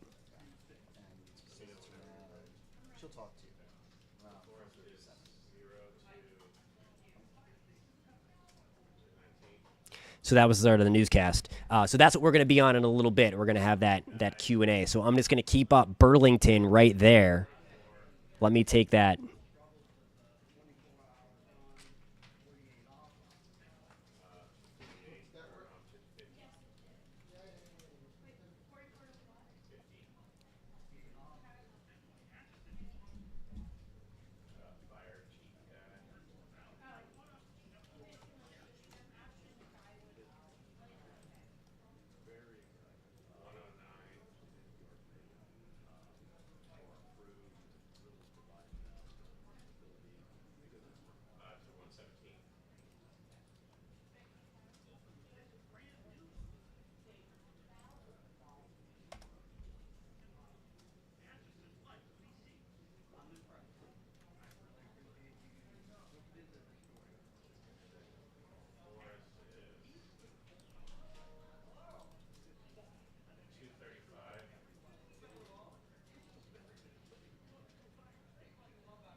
So we're going to be coming up on the newscast part of this in about 4 or 5 minutes. So just wanted to get up because I wanted to show kind of now as the eclipse is really wrapping up for the United States. Totality's over. The middle is where we still have our final view here. This is from Burlington, Vermont, as that little sliver continues to come out. But what we're looking at right in the middle of your screen is the moon's shadow moving across North America. I think this is one of the coolest things that you can see here as the shadow is just moving because the sun is literally being blocked. And we can tell this because we're looking at the visible satellite. Note where you see the white on your screen. That is cloud cover. You need the sun to be out. So visible satellite does not work during the night. You need to have infrared satellite. So that looks at the temperature of the clouds. But here, when we have the sun go away, we can actually see the moon's shadow bring the darkness over the land there. And you see it start at just before 1 o'clock there, coming in from the Pacific Ocean into Mexico and then through and exiting out of Canada. So really, really cool stuff here as the eclipse in North America is coming up a little bit. Okay. Perfect. That was the producer in my ear. Her name is Ashley. She just told us that we're going to be up in about 3 to 4 minutes, and we have about 2 minutes to chit-chat with the anchors. So if you happen to be watching on News 6 Plus or clickorlando.com, you are, of course, watching News 6 at 4:30. But you're going to see this feed come back, and we're going to talk with our lovely anchors on the desk about the eclipse that we just all witnessed together. So stick around for that, and you will see the kind of our end portion of the TV world. It's just Mike says totality in Indianapolis was just amazing. Awesome.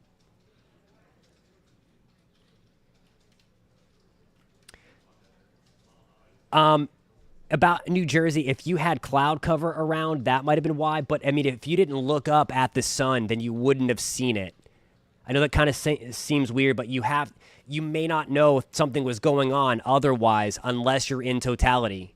That's the thing. You really need to be in totality or else know where to look. And again, if you um,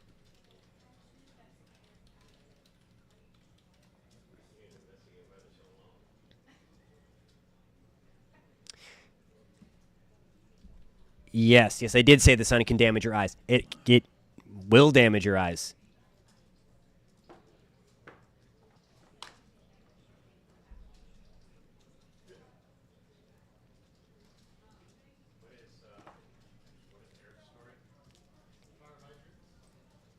Yes, the partial portion is ending in Connecticut, Melanie. So yeah, you guys got it. You weren't in totality, but the partial portion is rapidly coming to an end.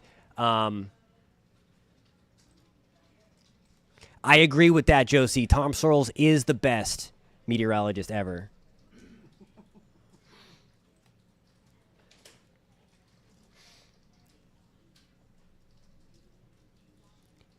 Don and Sharon Freilich saw a total solar eclipse in Indianapolis.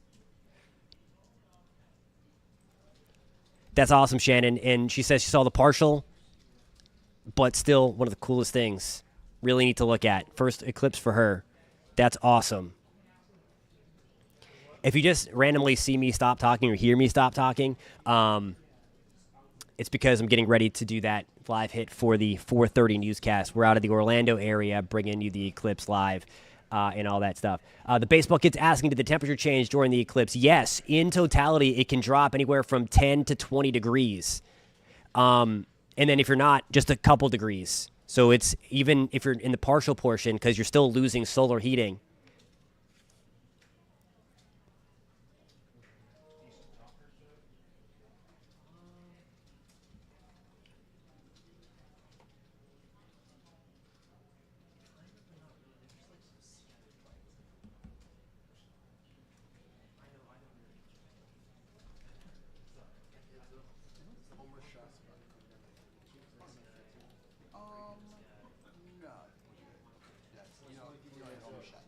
What?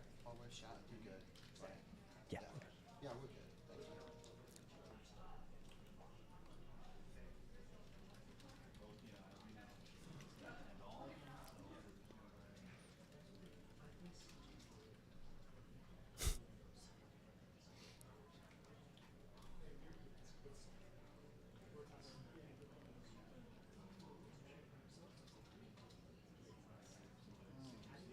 Yeah, we had some people from Australia. They said they were also getting darkness as well. Of course, it's nighttime there, so it wasn't from the eclipse. So there was some fun jokes in the chat room as well on our YouTube page.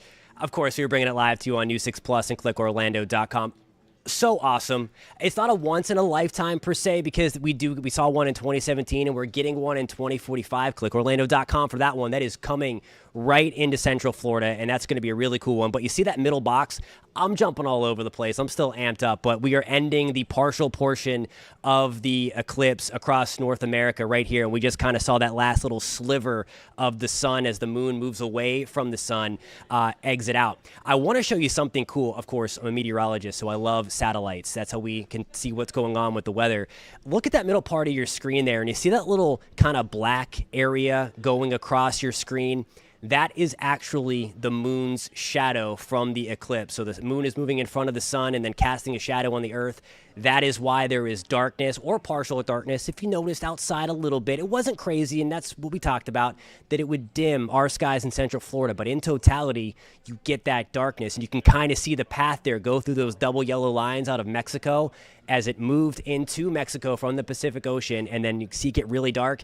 Visible satellite, guys, works. You need to have the sun, and of course the sun is being blocked, so then it looks like it's nighttime, even from a satellite perspective.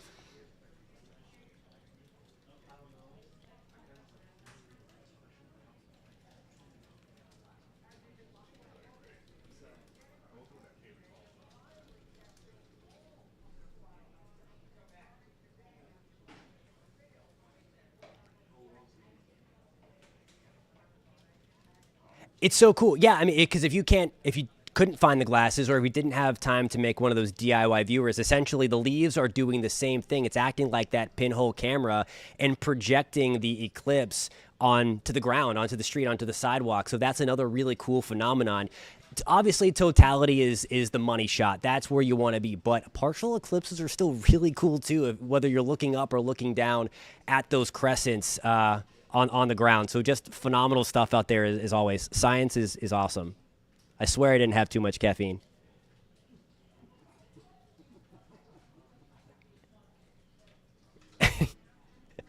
You guys are too.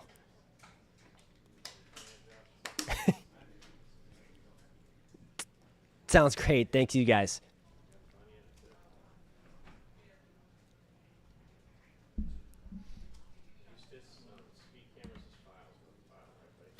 Alrighty, guys. So we were just live on News 6 at 4:30. If you were watching on News 6 Plus earlier, that's what we did the transition. We got you back over to the newscast, and we're getting ready to wrap things up here because the eclipse has now come to an end in. I don't know. No, Max, I don't know what you're talking. A pyramid did not show up on the moon. Please, we're not going to get into conspiracy stuff here. We're talking about science, but it was. I don't know what it was. I didn't catch it, but. But no, I'm not. I'll go back and look. I'll go back and check it out, and see. But yeah, I don't know what it was, but we'll check it out. But anyway, we are getting ready to wrap this up. The eclipse has now ended for the United States. The partial portion of the eclipse is ending for Canada as well.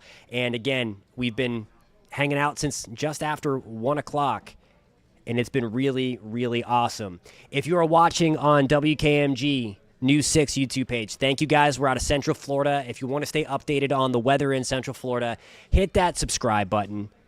We'd love to have you on board as we bring you weather content in addition to the best news coverage in Central Florida. If you are on the Just Weather page, the page is just what it describes. It is just weather, and I guess a little bit of astronomy, because we do get into some of these cool things that I love to pass on to you in the science world so that you can go out and take advantage of and to take advantage of and to all that stuff. So if you want to stay updated on the weather across the country, across the Caribbean, across Mexico and into Canada, hit that subscribe button. We do almost a daily video. Sometimes I can't get them out every day, but we talk a lot about the weather, and we get into the science of it. We get into the meteorology of it. We stay away from, and we difference ourselves from all of the fear factor out there and for the hype. And we like to break it down so that you come away informed and empowered and know what's coming with the weather and know why it's happening. That's the important part to me, is I want to talk about the why as well. So if you like that stuff, do me a favor right now. If you're not subscribed to the Just Weather channel, hit that subscribe button for me, and then hit that thumbs up button. It really does help us out a lot, and I'd love to be able to continue this conversation as well as we go forward. Let me just check one thing here. Let me check. I can do that. Let's check it out. Okay, stand by, because I want to see if I can bring you.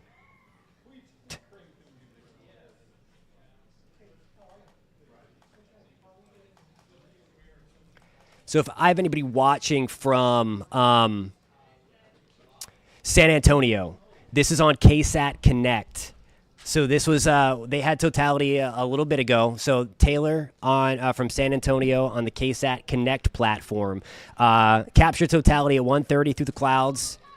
If you look closely, to 2 red circles burst out, fire shooting into space from the sun. So there was some solar activity going on at the time that Taylor took that picture. Awesome shot. Let's see if we can get the video rolling here. And so that's what I was talking about. There were some of the clouds that were rolling through San Antonio at the time. This is SA Faithful on KSAT Connect.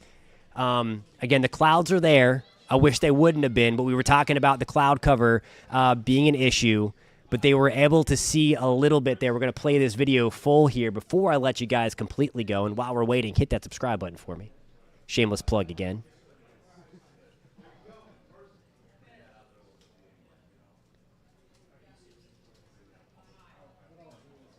Oh, that's awesome. She says somebody in the chat says she got a cat today. Might name him Eclipse.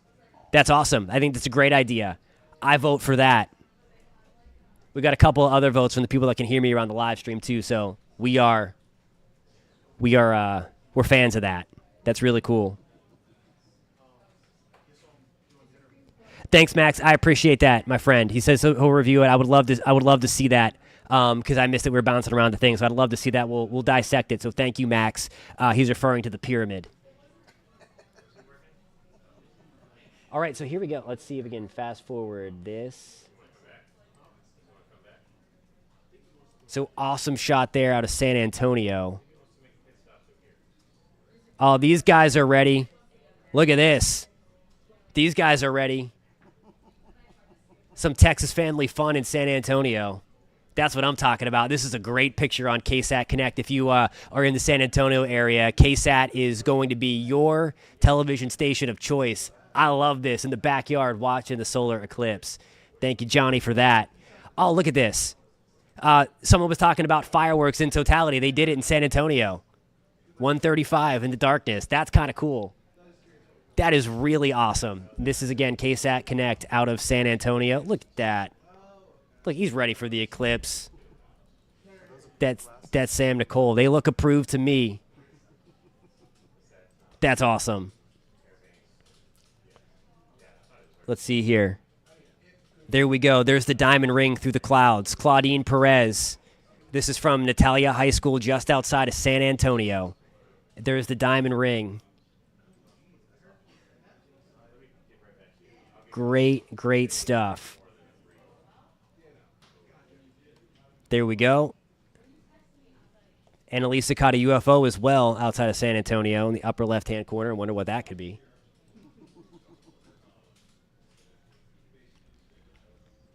Let's see here. This guy's dancing in Uvalde. Love that. Look at this. Look how dark it is. This is the difference, again, between totality and being at 99%. Look how dark it is. So this was posted 45 minutes ago on KSAT Connect. They need the lanterns out. The street lights are on. Look at that. How cool that is. The street lights came on in totality. That's something that happens. This is a really cool shot. Hold on. Let me bring this full. Check this out. You can see it right there, the diamond ring hidden in the clouds. I'm so glad at least there was something being able to be seen in parts of Texas.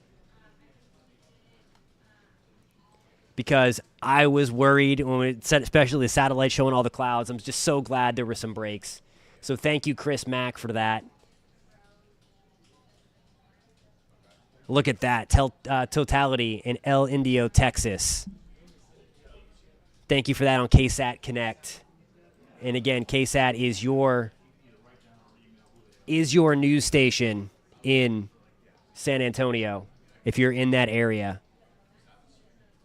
Oh, look at this time lapse. Look how cool. Look at it go from it goes from light to darkness right here. This is awesome. This is fantastic.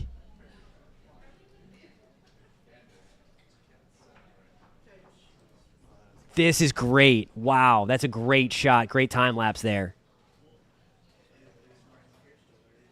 Let me bring up, I've got a lot of cool comments coming in.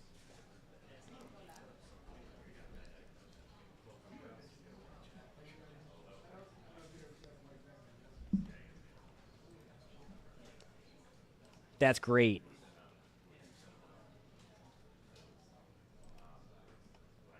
All right, view from the eclipse from the St. Mary's University area. This is around San Antonio again. You can see, again, we had the clouds around, but just wait for it.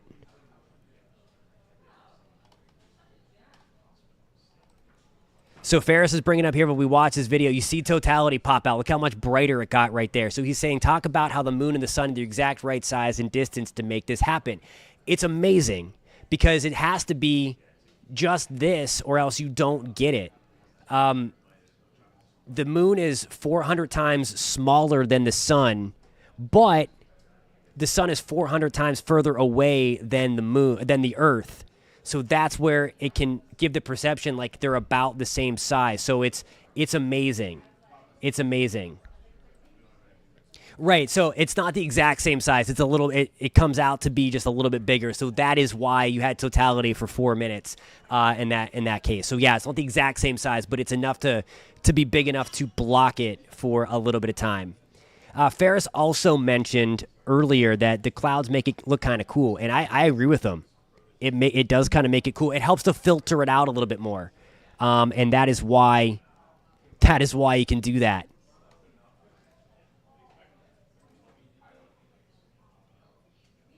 Tally says in Tira, Texas, the clouds cleared just in time to witness all of totality. I mean, we got really, really lucky in parts of Texas.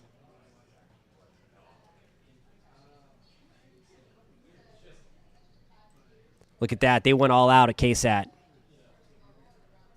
That's really cool. Mike is ready for the eclipse at the elementary school. Awesome stuff.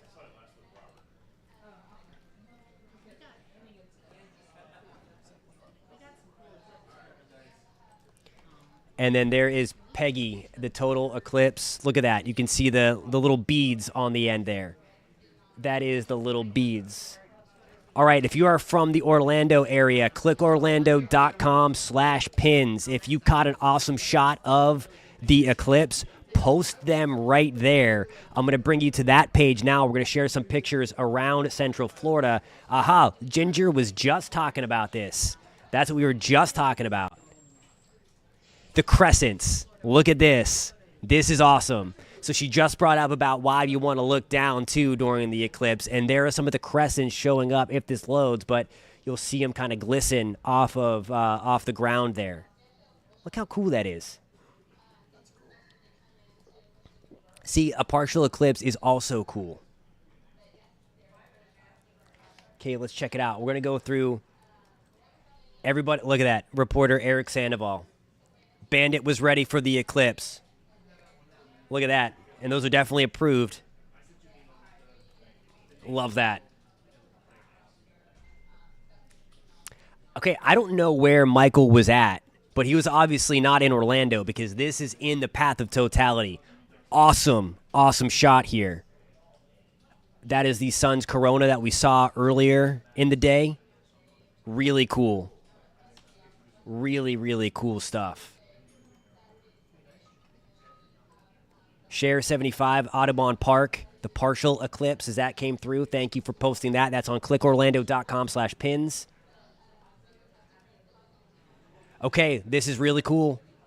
Drove from Orange City to Poplar Bluff, Missouri. Slam dunk on that one. Awesome shot there of totality in Poplar Bluff. There you go. And there's the man, Tom Sorrells, with Julie Broughton. So serious. But they got a glimpse of the partial solar eclipse. Love that. PJ, thank you so much. Saved the eclipse from the last one, 2017, and got the pictures there. That is great stuff. Out of the Central Florida area. Not sure where Deacon Bill was at, but from his in-laws' front yard, obviously in the path of totality. Love that shot. Maybe somewhere in Texas, because that's where it kind of looked like where we were looking at San Antonio. That's great.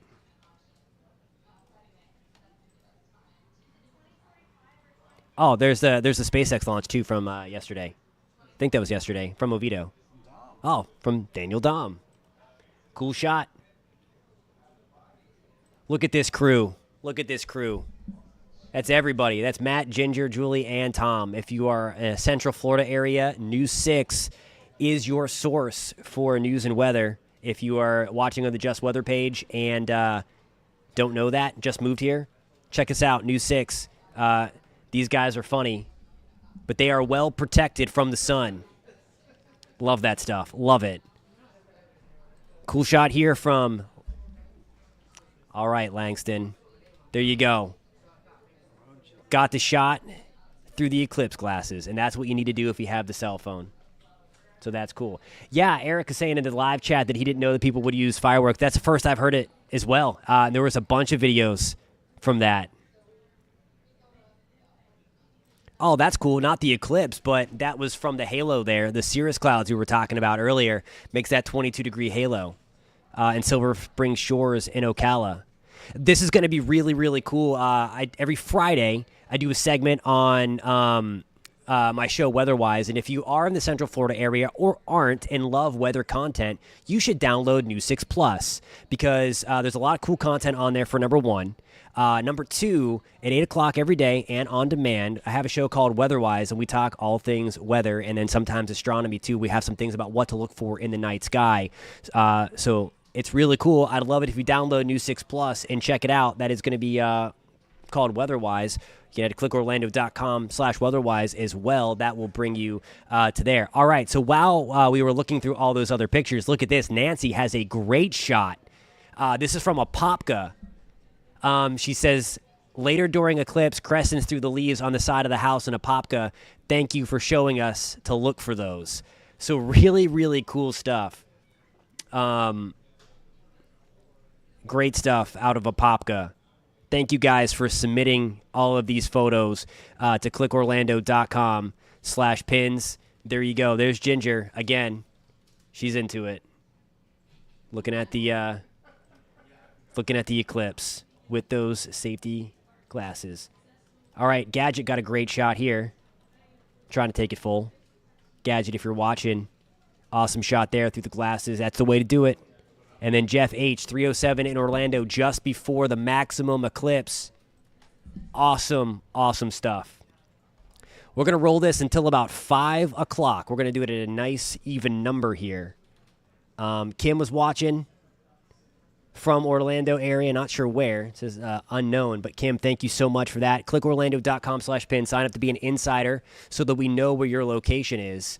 And everything. We'll check the chat to see if anybody has any final questions or comments. Miss Constru, you've been with us for a while on the chat. Thanks for being here with us. She says that they did the fireworks here in Indiana during the total eclipse. It was really cool. That's awesome, and that's a great teaching moment for the kids, too. Jeanette brought up that she says she's shown her grandkids how to put their thumb over a faraway light to demonstrate how and why it's so much smaller, and then you can eclipse it. You can make your own eclipse with your thumb. It's really, really cool. I always go back, if you've seen the movie Apollo 13, how Tom Hanks' character is out there doing it with his thumb. He wants to go to the moon, and that's exactly what is happening in a total solar eclipse from the perspective. There you go. And that was from 2017 from Minnesota on clickorlando.com/pin. So getting everybody geared up. That was from earlier today, back in the day. Oh, look at that. A lot of great pictures, too. I could go on and on about pins. It's the best way. It's the easiest way to get your photo on TV, on the show Weatherwise, on clickorlando.com, and on New 6 Plus. So download it, or upload it, I should say. You upload a picture. Alrighty, guys. Once again, we are going to wrap up the stream. I want to thank you guys so much for being with us over these last few hours. It was really, really cool. Thanks for hanging out with us. Thanks for getting the eclipse views from us here at New 6 Click Orlando. And just really appreciate the time, the comments, the commentary, and everybody that tuned in from not only Central Florida, not only from North America, but around the world to tune in for the eclipse. It was really, really awesome. And like I said before, if you want to continue to hang out with us, we do live streams when bad weather comes through.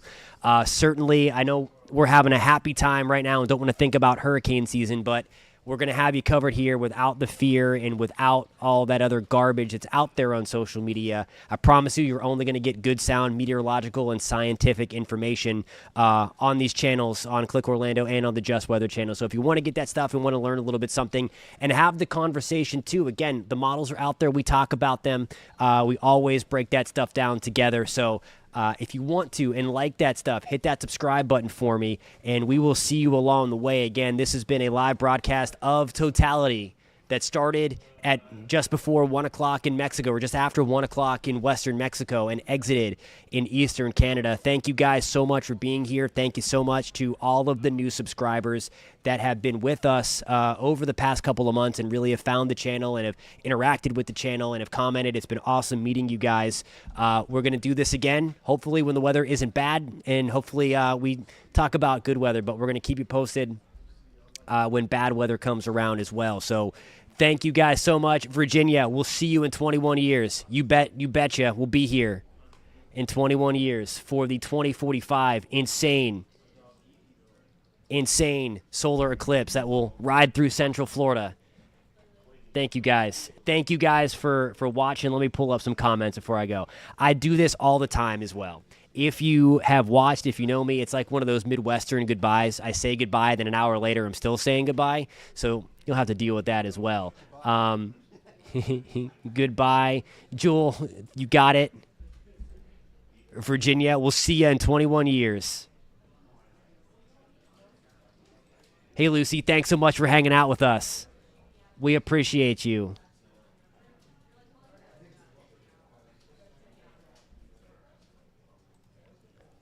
You got it, JL. Thank you so much for choosing us and hanging out with us on the live stream. We appreciate you. Alrighty, guys, one more time. Hit that subscribe button for me, and we will catch you guys next time. It's been real, guys. Great to see you all. I hope you all enjoyed the 2024 Total Solar Eclipse. We'll see you in 21 years.